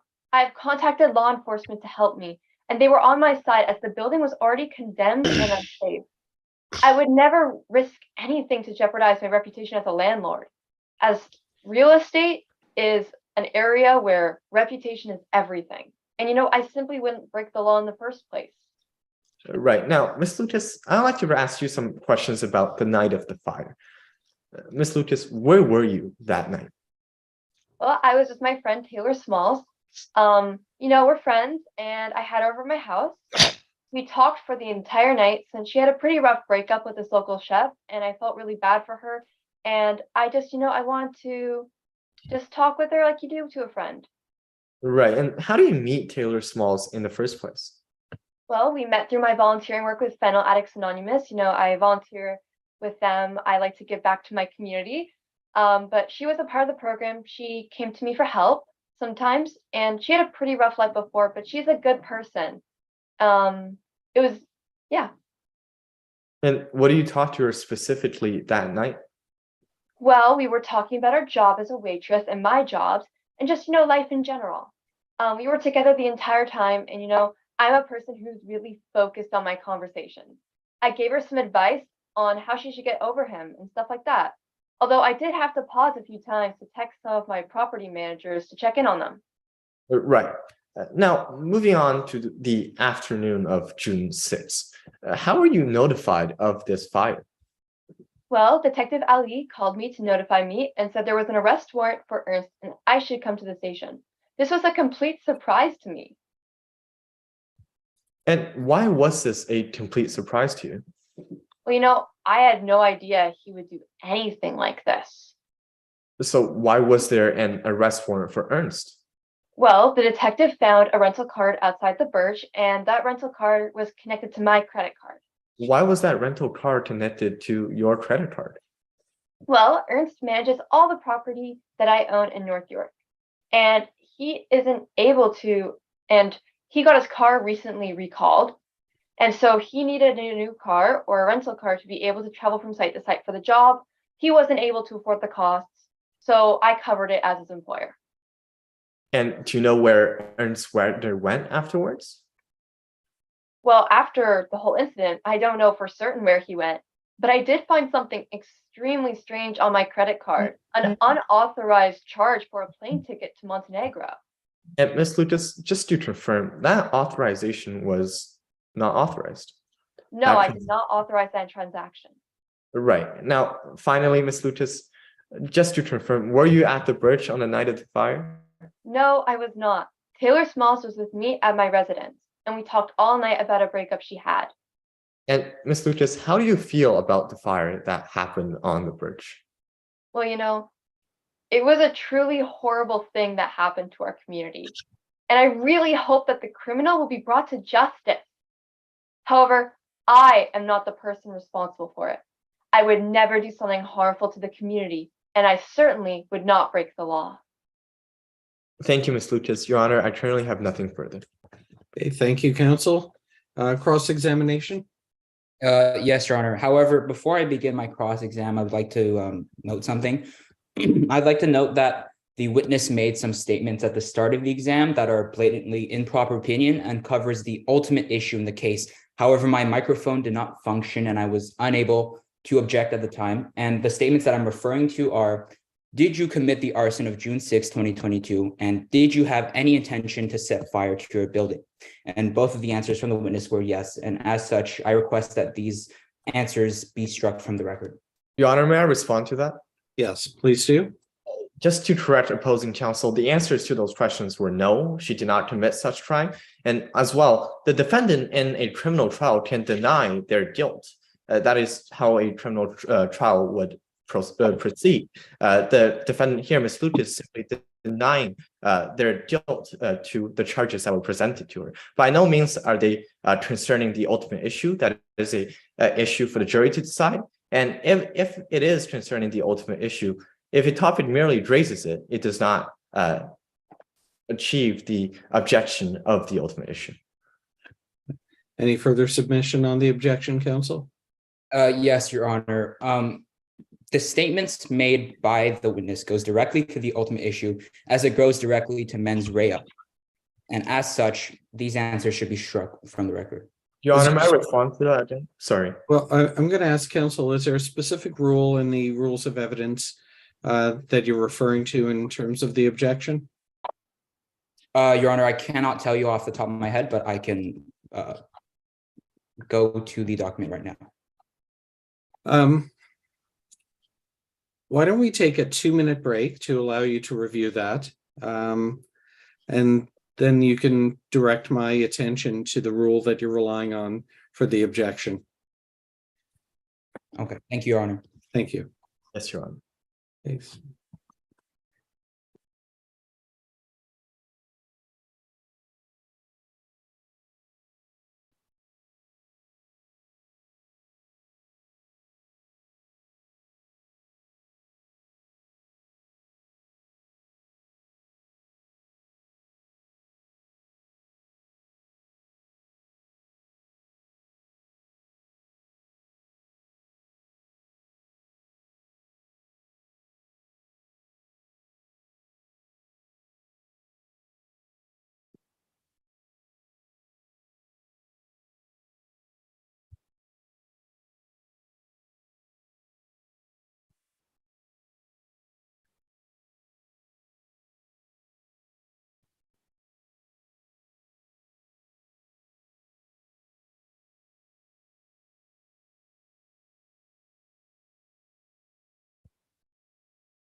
Your Honor, I'm ready to proceed. May I explain? Yes, please do, counsel. The statements made by the witness goes against Rule 501, opinion testimony by late witness, which states that if a witness is not testifying as an expert, testimony in the form of an opinion is limited to one that is one rationally based on the witness perception and two helpful to clearly understanding the witness's testimony or to determining a fact in an issue. And because the testimony by this witness is in fact an opinion, it is unhelpful and goes against Rule 501. Your Honor, may I respond? Yes, yes, counsel.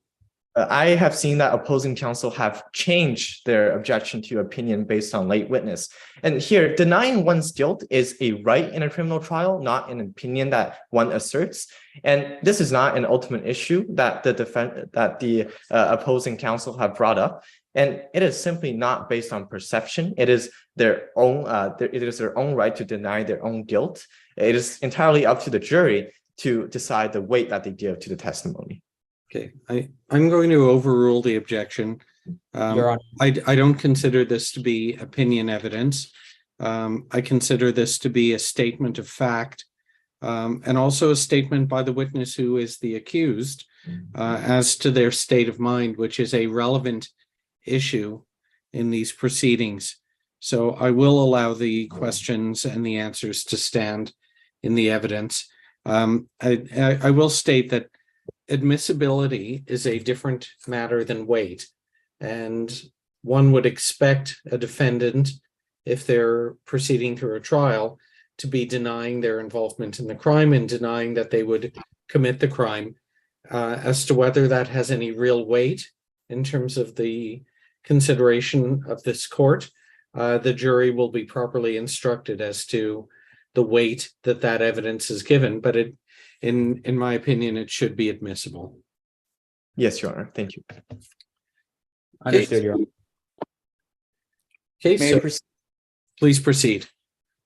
Thank you, Your Honor. Good evening, Ms. Lucas. Good evening.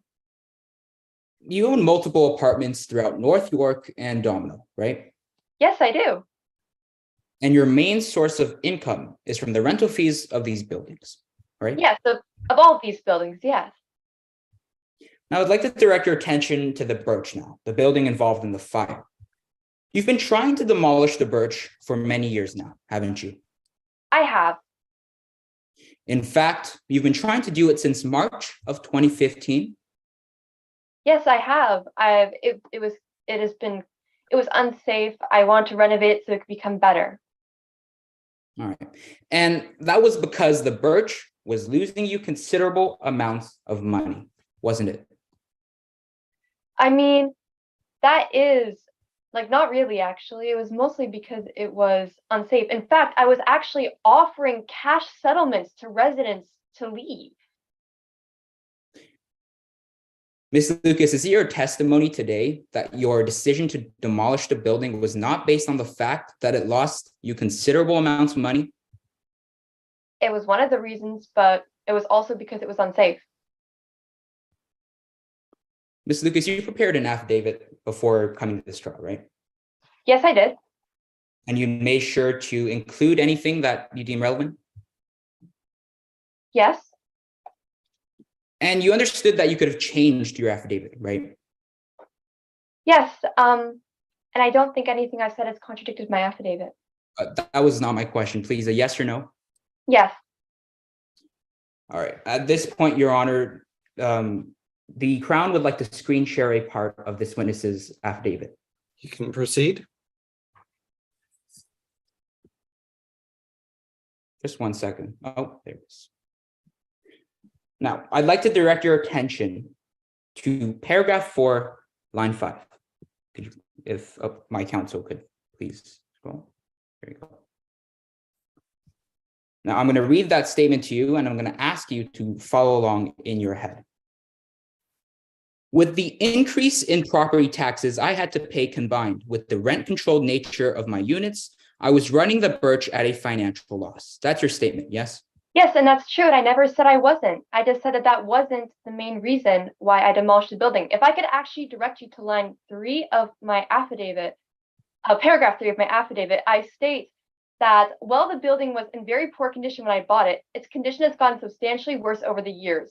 I finally managed to get it inspected in February 2022, which ultimately led to the building being condemned. As a result, I issued eviction notices to the remaining few long-term residents. Ms. Lucas, nowhere in your affidavit does it say the word unsafe, does it?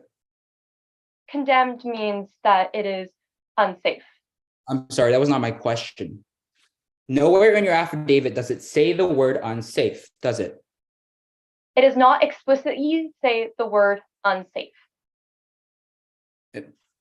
Nowhere in your affidavit does it say that you wanted to demolish the building because it was unsafe either, does it?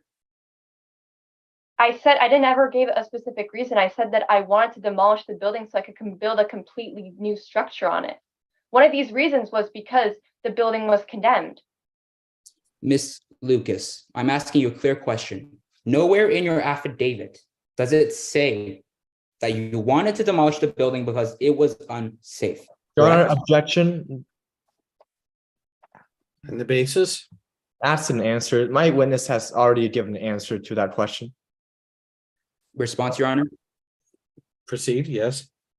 Ms. Lucas has not given me a clear answer, Your Honor. They have not given me a yes or no to that question as I would like. Your Honor, may I respond to that as well?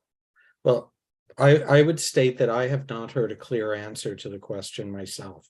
So I will instruct the witness, listen, I'll ask counsel to re-ask the question, and I would ask the witness to listen to the specific question and to provide an answer to the specific question. Noted, Your Honor. Yes, Your Honor. So if you could repeat the question, counsel? Ms. Lucas, nowhere in your affidavit does it say that you wanted to demolish the building because it was unsafe, does it? Nowhere in my affidavit is that explicitly said. Thank you. Now, the neighborhood around the Birch was being redeveloped by other property owners, yes? Yes. And this caused property taxes to rise for you, didn't it? It did cause property taxes to rise. Yes. You also said that you wanted to build a completely new structure on top of the land that the Birch rested upon, yes? Yes. A new structure, a safer structure. Now, Ms. Lucas, now that the fire has gone through, you can finally redevelop that land, right? I mean, technically, yes, but at the same time, it's a lot harder to build over a burnt up structure. And, you know, I never wanted a fire in the first place. I would never want that for my community. Ms. Lucas, that was not my question. You can finally redevelop the land now, right? I guess. Ms. Lucas, the Birch was losing you so much money that you even let contractors take scrap metal to save money, didn't you?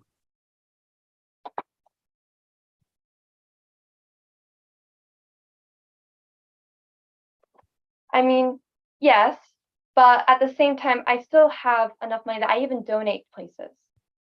I was just want to save some money. Yes, so that's a yes to my question?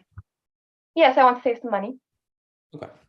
Now let's talk about your efforts to vacate the building. You've tried many tactics to do so, yes? I did. I wanted to vacate it so I could demolish it because it was unsafe. This included offering cash settlements? Mhm. This included calling in law enforcement? I did unfortunately have to call in law enforcement for some squatters. You also issued eviction notices, right? I did. But the tenants kept coming back, didn't they? They did, unfortunately. You know, they didn't really have anywhere else to go, and for that, I feel some sympathy for them. Every time they'd come back to the Birch, it would disrupt your demolition process, wouldn't it? It would disrupt it, yes. But at the same time, you know, I can understand that they just wanted a place for a home. Ms. Lucas, that was not my question. Is that a yes or a no? That is a yes. All right. Now I'd like to direct your attention to the night of the fire. You say you weren't near the Birch that night, yes? I was not near the Birch. Instead, you're at home with your friend Taylor Smalls? I was. Now, you say she called you at 10 p.m. to come talk with you, right? I do. Yes. Now, the two of you often have deep talks, yes? We do. You know, like when you just get to talking with one of your friends, you can end up having some pretty deep talks. Right. And in fact, Taylor Smalls is a very dear friend of yours. I would say that she's a dear friend, yes. They also often come to you for help, don't they? They have in the past. Taylor Smalls had a rough life in the past, didn't she? They did, but you know, they've worked up both with my help, but also with their own efforts to be a stronger person. Again, my question was, she had a rough life before, yes? Yes, she did. And you set her up with an apartment, didn't you? Well, yes, I set her up as a landlord. I can help people. I was able to help her view an apartment. You also helped her find a job, didn't you? I did. I have connections, and you know, I was just doing what any friend would do for a friend. And now your friend Taylor Smalls is doing very well, yes? She's doing much better than she was, and she's worked her way up, and I'm really proud of her. Now I'd like to direct your attention to Ernst Wagner's car, the one spotted outside the Birch on the night of the fire. Your property manager rented a 2018 Honda Civic, yes? Yes. With license plate BUTA 0767. Yes? Yes, And you used your personal credit card for the rental, didn't you? I did. As one of my property managers, I really need them to be able to travel around for the job and go site to site. So it was important that they had a car for work, and I felt I should just make that call for them and get them that car. Ms. Lucas, I would like a yes or no.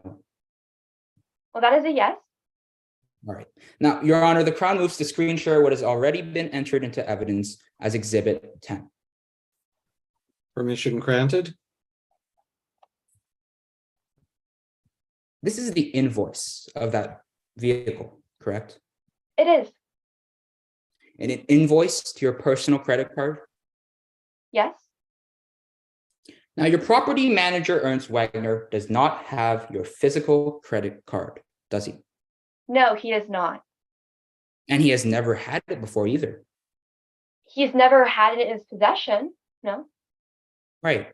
Yet he used your credit card to pay for a plane ticket to Montenegro, didn't he? Yes, he did. And I have no idea how he got his hands on my credit card. Maybe he heard me as I was on the phone because I made the call over the phone, giving them the digits. It was an oversight, and I need to be more cautious with keeping my credentials secret and with my finances, and that was an oversight, but I did not willingly give him the credit card. Right. Or the information. Right. Because of this, you think that Wagner got your credit card information from the car rental place's paperwork, yes? Yes. Now, let me redirect your attention to the invoice that is still being screen shared. In the payment methods section, the last 4 digits of your credit card number are omitted, aren't they? Yes, they are. And like I said, I said potentially from the paperwork. He also could have gotten it maybe from, I don't know, the phone call. I really don't know how he got his hands on it. I cannot give a certain answer.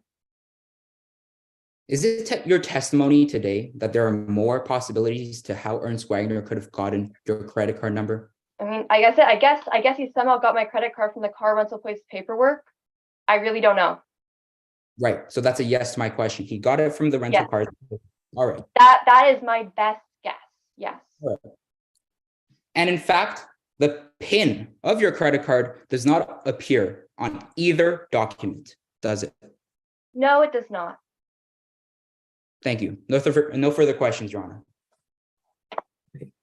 Any re-examination? Yes, Your Honor, just briefly. Okay. Now, Ms. Lucas, on cross-examination, you were asked the reason how you decided to demolish the building in the bridge. Could you please explain these reasons? Yes, well, the city condemned the building, which indicated that it was unsafe for people to live there. And, I also was running it at a financial loss. And with those factors combined, I decided it was a good idea to demolish it. Right, and you were also asked about the transaction that was done for the flight ticket to Montenegro. Can you please explain how you don't know Ernst Wagner could have gotten your credit card? I cannot be certain how he got his hands on my credit card. I have a guess, which is the paperwork, but I really don't know. And, I trusted Ernst, but that was a mistake. Right, and Ms. Lucas, just to confirm once again, you did not authorize that transaction for the flight ticket to Montenegro. I did not. Thank you, Your Honor. I currently have nothing further. Okay, thank you. This witness is done. So now, just a brief recross, if that's. It's a bit unusual. What's the basis for the request? If it's unusual for this court, then we retract that request. Apologies, Your Honor. Okay, so let's proceed then to the next witness. And my understanding is Ms. Wu will be conducting the examination. That is correct, Your Honor. And who is the witness that's being called? Miss Taylor Smalls. Okay, and I understand Ms. Smalls has been sworn, so you can begin your questioning whenever you're ready. Good evening. Could you introduce yourself to the court? Yeah, my name is Taylor Smalls, but most people call me Tay. Where do you live right now, Miss Smalls? I'm currently living at 917 Lorien Drive. What's your level of education? I'm a high school graduate. I'm currently saving up for college. And what do you do for a living these days, Miss Smalls? I have 2 jobs. I'm a receptionist at Hotel Hillsbury, and in the afternoons, I also am a waitress at John's Grill. I'd like to now direct your attention to the night of the fire, or June 5th. Where were you on the night of the fire? June 5th, I believe I was with Ryan at her house. Why were you at Ryan Lucas's house? I'd gone through this really rough breakup with the chef, and I called Ryan around 8. She invited me over. I got there around 9 or 10. How long were you with Miss Lucas that night? Oh, we were together the whole night. I had to leave after the sun came up around 8 for my job, but we didn't even sleep because there was so much to talk about, and we hadn't seen each other in a while. You mentioned you had spoken all night. What did you talk about that kept you up? Mainly the rough breakup with the chef. We kept, dissing him. And then we've also talked about, how I've been with my jobs, how she has been, stuff like that. And did you and Miss Lucas do anything other than talk that night? I mean, yeah, we did what friends would do when hanging out, watch movies, snacks, play games. It's been a while since we were able to hang out since we're both really busy. So we took advantage of that time. Now, you mentioned earlier that you stayed up all night with Miss Lucas. Do you usually stay up all night? Yeah, I've been pretty busy my whole life trying to make ends meet, and I'm working 2 jobs right now, and also actively pursuing a cooking career. So I'm a pretty busy person, and I've had to pull many all-nighters. I consider myself a bit of a night owl. And when did you hear about the fire of today's case? I didn't hear about it for a while. I was feeling really guilty about not visiting Ryan more often, and I got really worked up. I'd like to now direct your attention to your relationship with Ryan Lucas. How did you meet Ryan Lucas? I met her at a community outreach program where she was doing some philanthropy work, but I really started to get to know her when I met at one of her properties. Why were you at one of their properties? It was a while ago in a period I don't really like to talk about, but I was an addict back then, and I was meeting a tenant, Ezra Smith, who had quite a resourceful setup that could make drugs. And that's where I met Ryan. I like to say that I'm doing much better now, and my past does not define who I am. I'm glad to hear that. How often do you talk with Ryan Lucas? We usually talk quite often, but because a few months ago I told her I was going to be really busy with my 2 jobs, we haven't talked that often recently. How close would you say you and Ryan Lucas are? I'd say we're good friends. And does that relationship affect your testimony today? No, it's true that Ryan has helped me in the past, and I'm grateful to have her, but I've had enough of going down the wrong paths, and things are finally looking up. I wouldn't want to do something to throw all of that away. I'm here to tell the truth, and the truth is Ryan was with me that entire night. Thank you. No further questions, Your Honor. Okay, thank you, counsel. Cross-examination? Yes, Your Honor. Good evening, Ms. Smalls. Good evening. Now, as you stated, you're an old friend of the defendant, yes? We're friends, yeah. The both of you met at a community outreach event almost 5 years ago.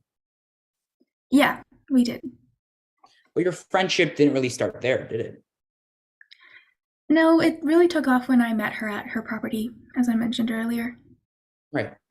Now, when you did that, when you guys met, you were in a pretty dark place in your life, weren't you?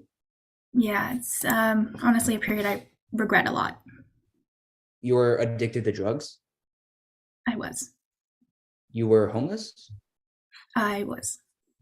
And you were hopeless, right? I did feel hopeless, yes. But the defendant accepted you for who you were, didn't she? Yeah, and I was quite surprised. And I think that has helped me open up and helped me, work on my life. Right. The defendant helped you see that you had a greater purpose. She opened my eyes, but I think I've also done a lot of work on myself. Ms. Smalls, you believe that the defendant was the best thing that ever happened to you, yes?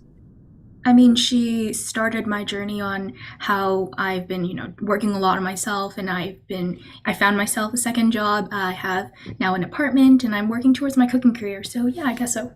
Again, to clarify, that's a yes to my question. Yes. I'd now like to direct your attention to the night of the fire, June 6th, 2022. You reconnected with the defendant that night, yes? Yeah, I had a rough breakup, and I called her. And you say that you called Ryan Lucas at 8 p.m., correct? Yeah, I'm pretty sure it was at 8, and she immediately invited me over. I got there around 9 or 10. I'm sorry, that wasn't my question. You called Ryan Lucas, at 8 p.m., yes? Around 8, yeah. You spent the entire evening talking with Miss Lucas and nothing else, yes? Yeah, I was with Ryan the whole night. She was in my sight. Ryan Lucas didn't ever leave once to use the bathroom?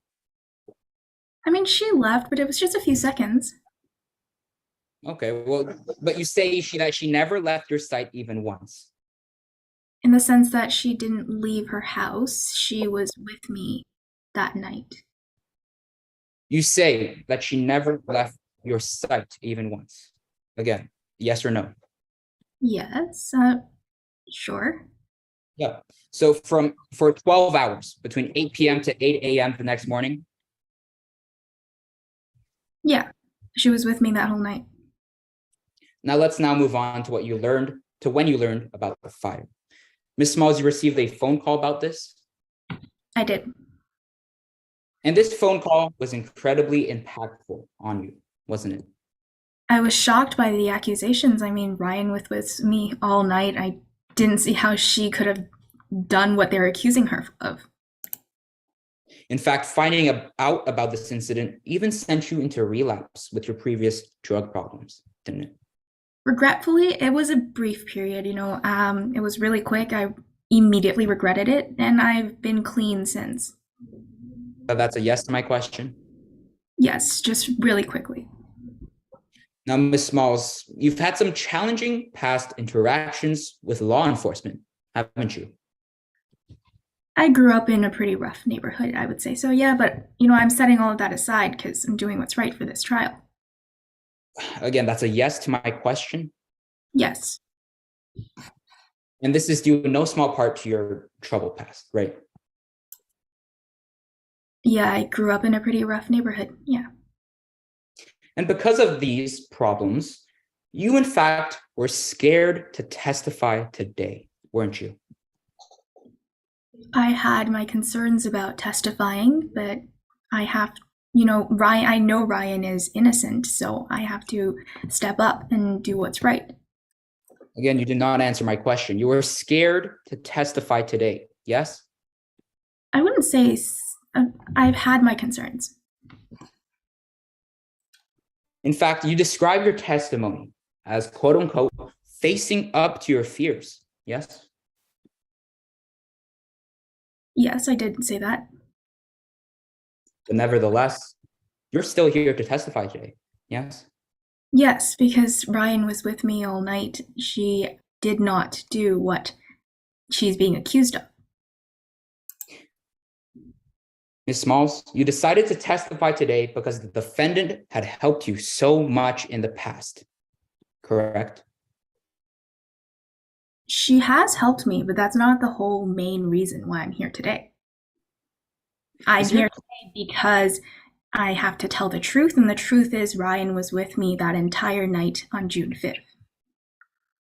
Ms. Smalls, is it your testimony today that the only reason you faced up to your fears is to tell the truth? No, it's part of the reason. The other bit being that Ryan has helped me a lot. Right, so that's a yes to my question. You decided to testify today because the defendant had helped you so much in the past, yes? Partly my reason, yeah. All right, thank you. No further questions, Your Honor. Thank you, counsel. Any re-examination? Yes, just a brief one. Okay.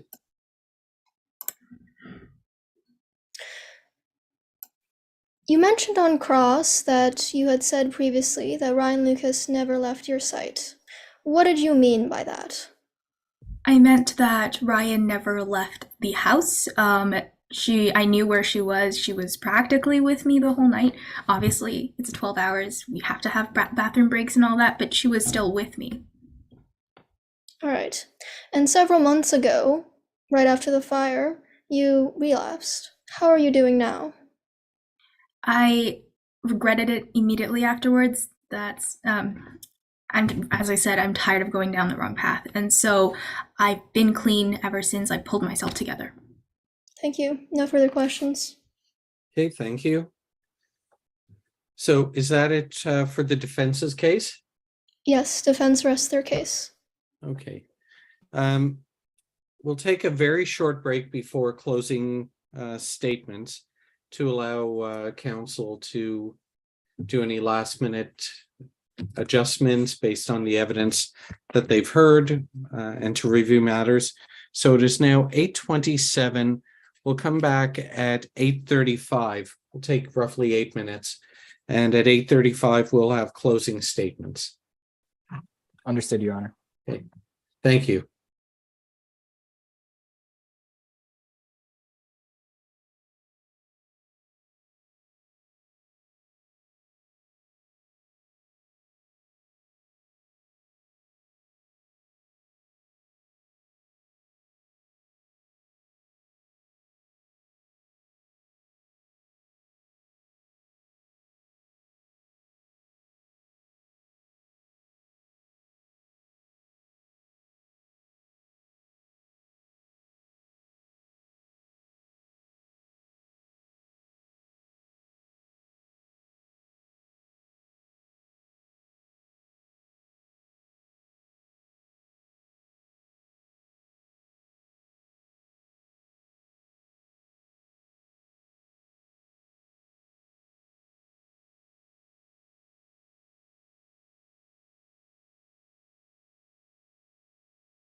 Okay, so we're at 8:35.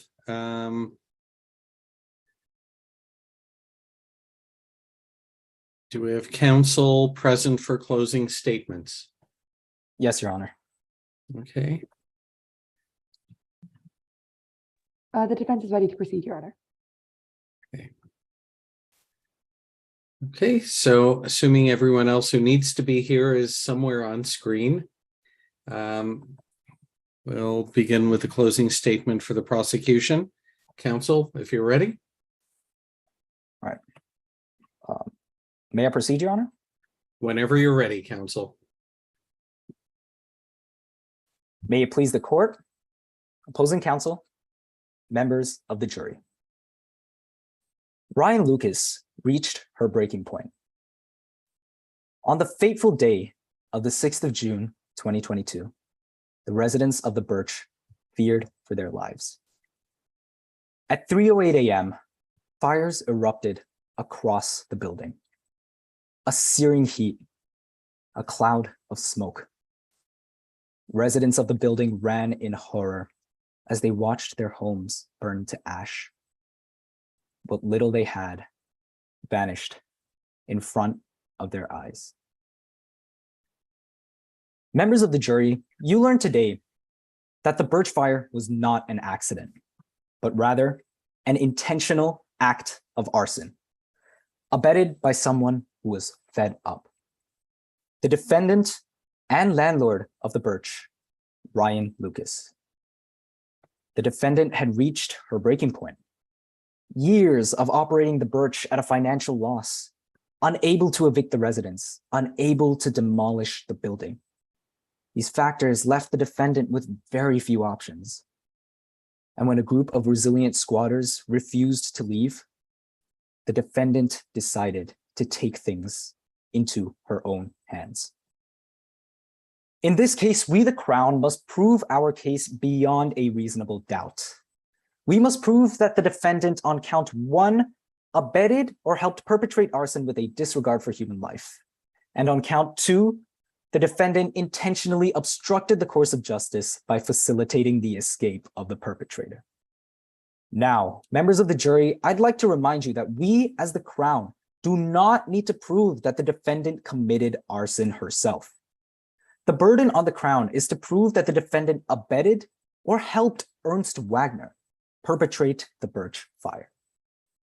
Now, the burden in today's case is high, but it has been met by the evidence and testimony you saw and heard at trial today. The evidence has shown beyond a reasonable doubt that the defendant did take things into her own hands. The evidence has shown beyond a reasonable doubt that the defendant abetted Ernst Wagner in perpetrating the fire at the Birch on the 6th of June, 2022. The evidence has shown beyond a reasonable doubt that the defendant obstructed justice by facilitating Ernst Wagner's escape from Canada. Members of the jury, I urge you to weigh the evidence and find the defendant guilty on all counts. Members of the jury, on the night of June 6th, the Birch was tragically burnt down. But this fire was no accident. Today, you heard from expert fire investigator Drew Garcia. Garcia told you that the fire started in the northwesternmost unit of the 2nd floor. There, a chemical accelerant had been poured over the floor. In the early morning of the 6th of June, those very same chemicals were set alight. The fire in the 2nd floor of the northwestern unit burned to such an extent that it melted the roof and opened a hole into the 3rd floor, where a sudden flash of oxygen caused the purple flash of light described by witness Ezra Smith. Now, let it be clear, the Birch fire was not an accident. Investigator Garcia concluded that there was one and only one possible explanation. The Birch fire had been intentionally set. Intentionally set by none other than Ernst Wagner, Ryan Lucas's assistant. Today, you learned that Ernst Wagner stuck into the building around 2:30 a.m., his location being confirmed by cell tower pings. A tenant of the Birch, Ezra Smith, saw Ernst Wagner sneak out of the building in a rush. Ezra Smith told you that he'd never seen Ernst Wagner at the building during the night. So what could Ernst Wagner have been doing at the Birch? There is only one possibility. Ernst Wagner was setting the fire. And as soon as Ernst Wagner was done, he hopped into a car with the defendant and fled the scene. You heard former tenant Ezra Smith testify again that he saw both the defendant and Ernst Wagner in a Honda Civic at the crime scene. Ezra Smith managed to record the license plate number, BUTA 0767, the exact license plate of the rental vehicle driven by Wagner, which was paid for by the defendant. By the time Ernst Wagner was caught by Detective Ali, he was already gone, fleeing to Montenegro. However, Ernst Wagner did not cover up his tracks. This allowed Detective Ali to discover that the plane ticket was once again paid for using the defendant's credit card. The defendant helped Wagner every step of the way, from abetting the arson to facilitating his escape from the country.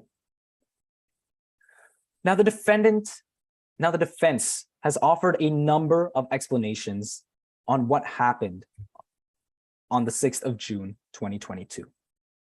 They may claim that the fire was caused by a drug lab, or perhaps that Ernst Wagner stole the defendant's credit card details. The defense may tell you that Ryan Lucas was with a friend, Taylor Smalls, for the entire evening. But members of the jury, let me ask you one question. Does this story seem reasonable? Let's start with the drug lab. The defense suggests that a drug lab found in Ezra Smith's third-floor apartment started the fire. But for one, we have not heard any solid evidence that there even was a drug lab. And let me remind you that the fire started on the second floor, not the third. And what about the stolen credit card information? The defendant claims that Ernst Wagner stole her credit card information from the car rental paperwork. But you saw that the car rental paperwork did not contain a PIN. You saw that the last 4 digits of the credit card were omitted. Ernst Wagner would have no way of buying a plane ticket without the help of the defendant. And what about the defendant's alibi? The defense called Taylor Smalls to the stand, a witness that owes everything to Ryan Lucas. Indeed, Taylor Smalls testified today that the defendant stayed with her for the full 12 hours, from 8 p.m. to 8 a.m. the next morning. And the defendant stated that she stayed with Taylor Smalls from 10 p.m. to 8 a.m. the next day. So what time did they actually meet? 8 p.m. or 10 p.m.? Members of the jury, I pose just one question. How believable does this story actually sound? The defense presents Ezra Smith as a possibility for what occurred that day. But members of the jury, once again, ask yourself this: what did Ezra Smith have to gain from burning down his own home? Ezra Smith had nothing to gain. The defendant, on the other hand, had the most to gain. She would rid herself of the tenants that gave her so much trouble. She would finally be able to demolish the building. She would finally, after 7 long years, be able to stop losing money. The only reasonable explanation to the events of the 6th of June lies in the defendant. Members of the jury, the Crown today has proven beyond a reasonable doubt that the defendant abetted the Birch fire of the 6th of June, 2022, and obstructed justice by facilitating the escape of the perpetrator. Through the testimonies of expert Drew Garcia, former tenant Ezra Smith, and Detective Blake Ali, the Crown has shown that the defendant had the means, the motive, and the opportunity to carry out the attack. No other reasonable explanations exist for what happened on the 6th of June, 2022. No one else had the means, the motive, nor the opportunity. Only one person could have abetted this attack: the defendant. Members of the jury, this is a case of a landlord willing to put their own interests over the lives of residents. This is a case of a person willing to obstruct justice for their employees. This is a case of a landlord who reached the brink and snapped. The defendant was tired of losing money from the Birch, so when the opportunity arose, she took things into her own hands. The evidence is there, members of the jury, and justice is in your hands. I urge you to weigh the evidence and testimony presented in court today and find the defendant guilty as charged on all counts. Thank you. Okay, thank you, counsel. Can we hear from counsel for the defendant? Yes, Your Honor. Okay, May I begin? whenever you're ready. Your Honor, members of the jury, opposing counsel. They stopped at one investigation, one side of the story, and one conclusion. They took the few pieces of evidence they had, the testimony of Ezra Smith and the flight payment, and hinged their entire case on it. Prosecution focused all of their attention on providing one possible explanation and neglected the other reasonable conclusions inside of this case. Now, members of the jury, Your Honor, today's case was no ordinary crime. Today was about a brutal case of arson, an extraordinary event. And an extraordinary event required an extraordinary investigation. But as you come to see today, prosecution's investigation was far from extraordinary, far from even adequate, for they failed to consider two reasonable possibilities. First, they failed to investigate Ezra Smith. And second, they failed to consider that Ernst Wagner was acting independently. But no, prosecution will have none of that. And instead today, prosecution has decided to charge Ryan Lucas with 2 counts. The first, that Ryan Lucas committed arson with disregard for human life, contrary to Section 433A of the Criminal Code of Canada. And second, that Ryan Lucas knowingly aided Ernst Wagner in leaving Canada for the purpose of obstructing justice, contrary to Section 139(2) of the Criminal Code of Canada. It is prosecution's burden in this case to prove beyond a reasonable doubt that both of these counts have occurred today, a burden they have not met. First, we look at Ezra Smith, someone who has a clear criminal record for drug possession. This information is something that Miss Ali could have easily found as a police officer with just a quick background check on the background of one of their witnesses.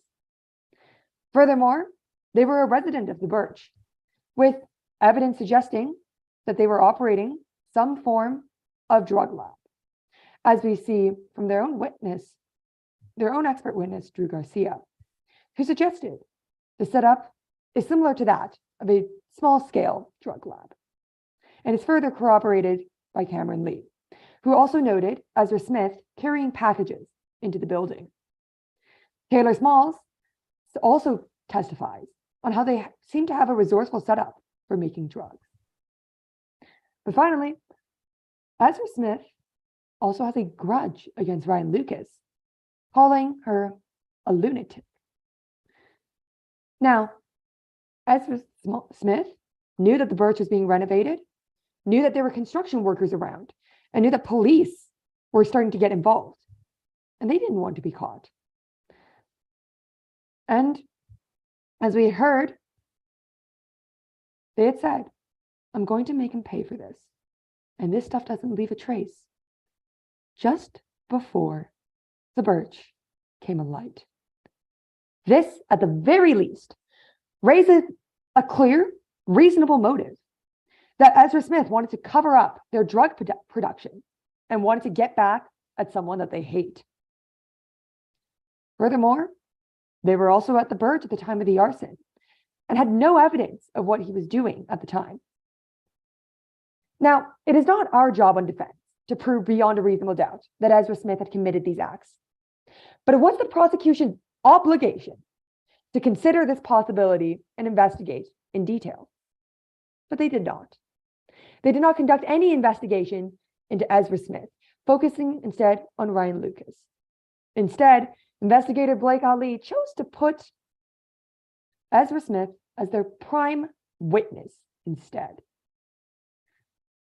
Next, they didn't consider an independent motive.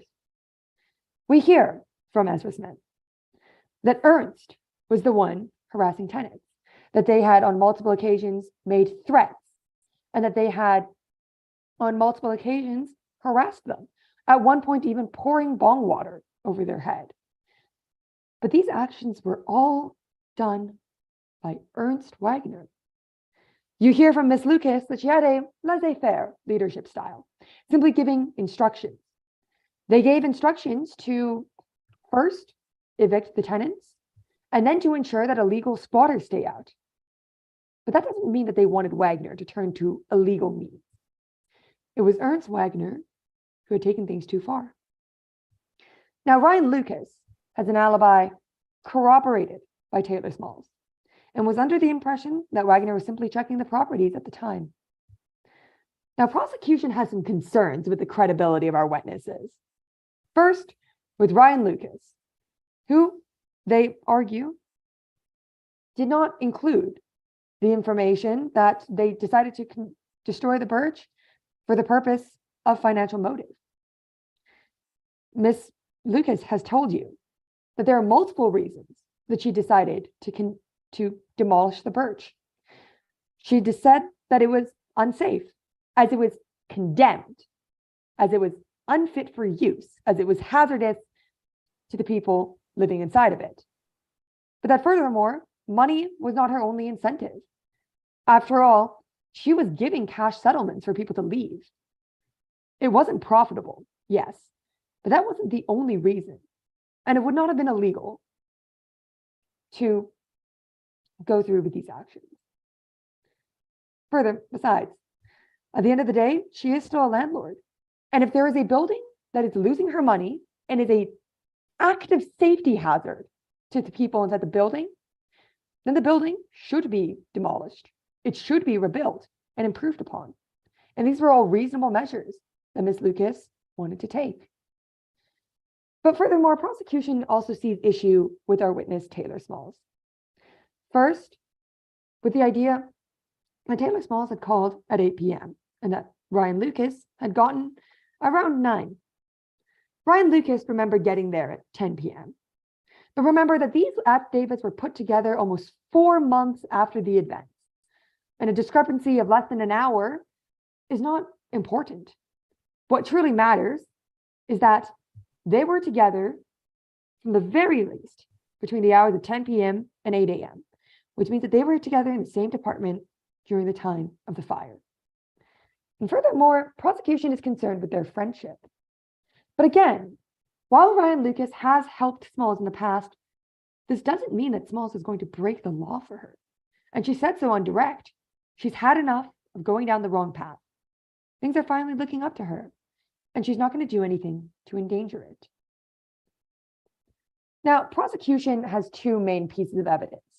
The first being Ezra Smith's testimony, and the second being the flight payment. Now, Ezra Smith claimed that Lucas was in Wagner's car, a car that had left very quickly that night. The conclusion that Ezra Smith made was based on a momentary glance on a dark night, and coming from someone with a clear bias against Lucas.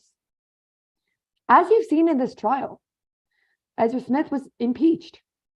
Ezra Smith claimed that he included everything that he decided was relevant enough to his testimony. And yet he left out an important factor for the identification of the suspect, being the streetlights. They did not include the streetlights, which would have aided in their vision of identifying who they claimed to be Ryan Lucas. If his affidavit is purely based on what he deemed relevant enough, then who knows what else they may have obscured, believing that it wasn't relevant enough. And furthermore, you hear from Blake Ali that Ezra Smith only identified Ernst Wagner as a suspect to the police. But Ezra Smith also tells you that they identified Ryan Lucas. They were confident that they saw Ryan Lucas at the scene of the crime. These two things create a discrepancy. This goes against the testimony of the chief investigator, Blake Ali, who had mentioned that they only secured the one suspect. And this means two possibilities. Either Ezra Smith has changed their story. The first time, when directly following the accident, they had not confirmed that Ryan Lucas was there on the night of the fire.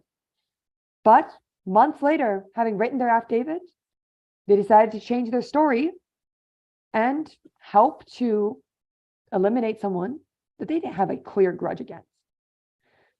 It's either that, or perhaps Ezra Smith is not lying, which means that Blake Ali had heard about a suspect in the getaway car and decided they weren't a main suspect in the investigation and decided not to do any follow-up into that in that sort of manner.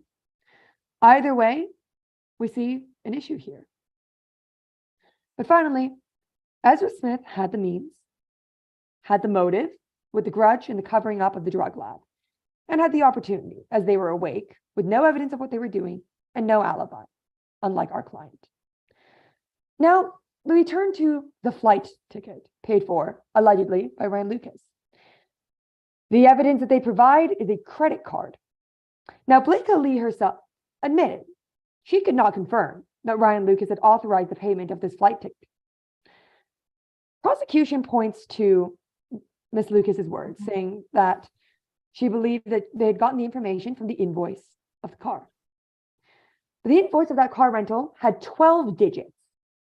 The other 4 digits, we don't know where they could have gotten that from.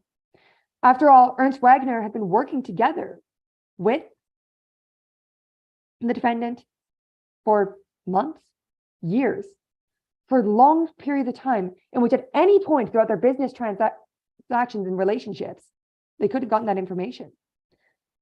Lucas said that the invoice was her best guess. That doesn't mean there aren't other reasonable explanations. After all Wagner would have needed was to obtain the last 4 digits of the credit card, having at any point in time looked at our defendant's credit card, and simply obtain the PIN number from years of working together. Ms. Lucas said it herself. She should have been more careful. And furthermore, Ernst does have a motive independent of Ryan Lucas paying them. Just pure human frustration. We've heard again and again from Ezra Smith that they have taken their anger out on these tenants. Tenants who have plagued their work for months. They acted on this motive previously, having sworn and threatened Ezra Smith and poured bong water on their head. Prosecution claims today that they have reached their breaking point.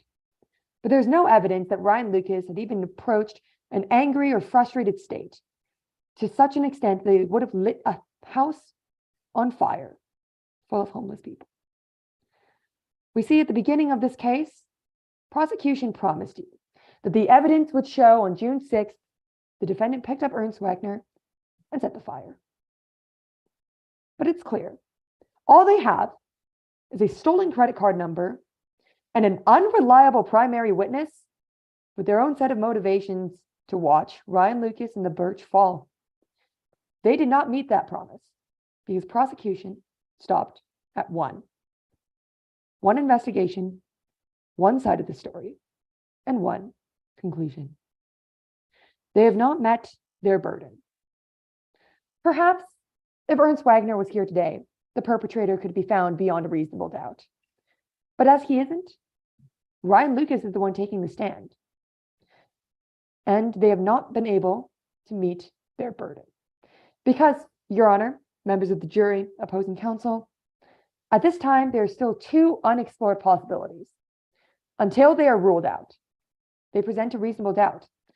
Until prosecution can fully investigate Ezra Smith and can consider that Ernst Wagner was acting alone, they have not met their burden of proof. They had a duty to not just stop at one, but to view this case from all reasonable angles to ensure that their conclusion had no reasonable doubt. But they did not. And as such, Your Honor, members of the jury, we on defense implore you to find Ryan Lucas not guilty. Thank you. Thank you, counsel. That concludes this matter. I believe we will be taking a short break to deal with the judging, the results, and then to be able to come back and provide feedback. So when are we coming back, I guess? That's correct. So at this point, congratulations to both teams. The trial has concluded. So we're going to take a 4-minute break just so that I can go with the judges to the judges' chambers and confirm scores for both ballots. We'll be back around 9:05 p.m. To announce the results live. So stay tuned. All right, Judge Pizzunder, I'll open breakout rooms. For all the teams here, you'll probably also get an invite, but feel free to stick around in the main room.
All right, ladies and gentlemen, it looks like we are back up live on YouTube. So it's time to announce the result for this year's Champions Cup final.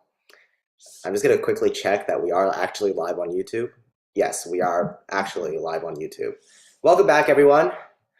Before I do announce the result, I would like to quickly congratulate both teams, both Maryville High School on Crown and Evocation Academy on the defense. This was a fantastic round. All of you did amazing, and the judges were really both highly impressed. So I won't leave the suspense for too long. Let's get to results now.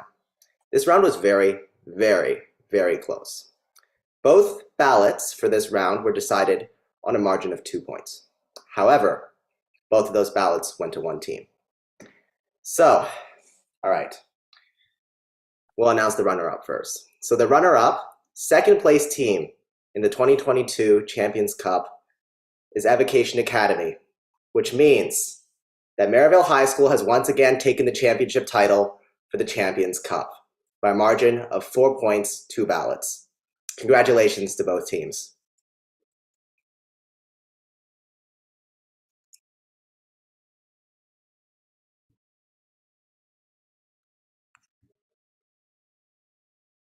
Let me quickly reiterate, this was an absolutely fantastic round. You should all be super proud of yourselves for the performances. All right, so with that being said, ladies and gentlemen who are on YouTube, we're concluded. Thank you so much for tuning in to watch our final round. As a quick reminder, our next high school competition is the 2023 Varsity Cup, which will happen in late May, early June of 2023. So stay tuned for some announcements in that regard. We hope to see you again for that competition, and perhaps for the 2023 Champions Cup too, if you're in grade 11. And of course, for those who are graduating this year, we also have the College Cup for university students this February, although I suppose if you're in grade 12 now, you'll be competing in next year. But yeah, once again, congratulations to both teams. We're gonna end the stream now. Thank you so much for tuning in. Have a good evening, everyone. Thank you.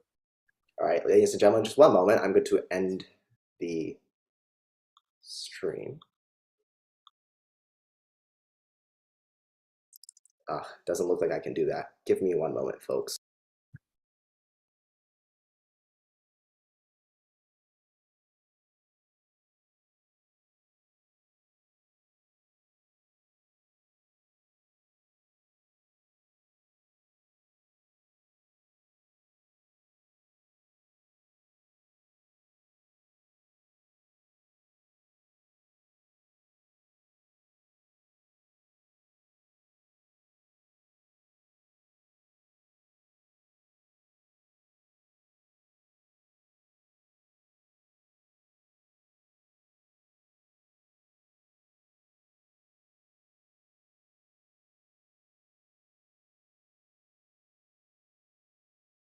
Sorry, folks, this is a little annoying. It looks like I cannot end the stream myself. We need John here to press a button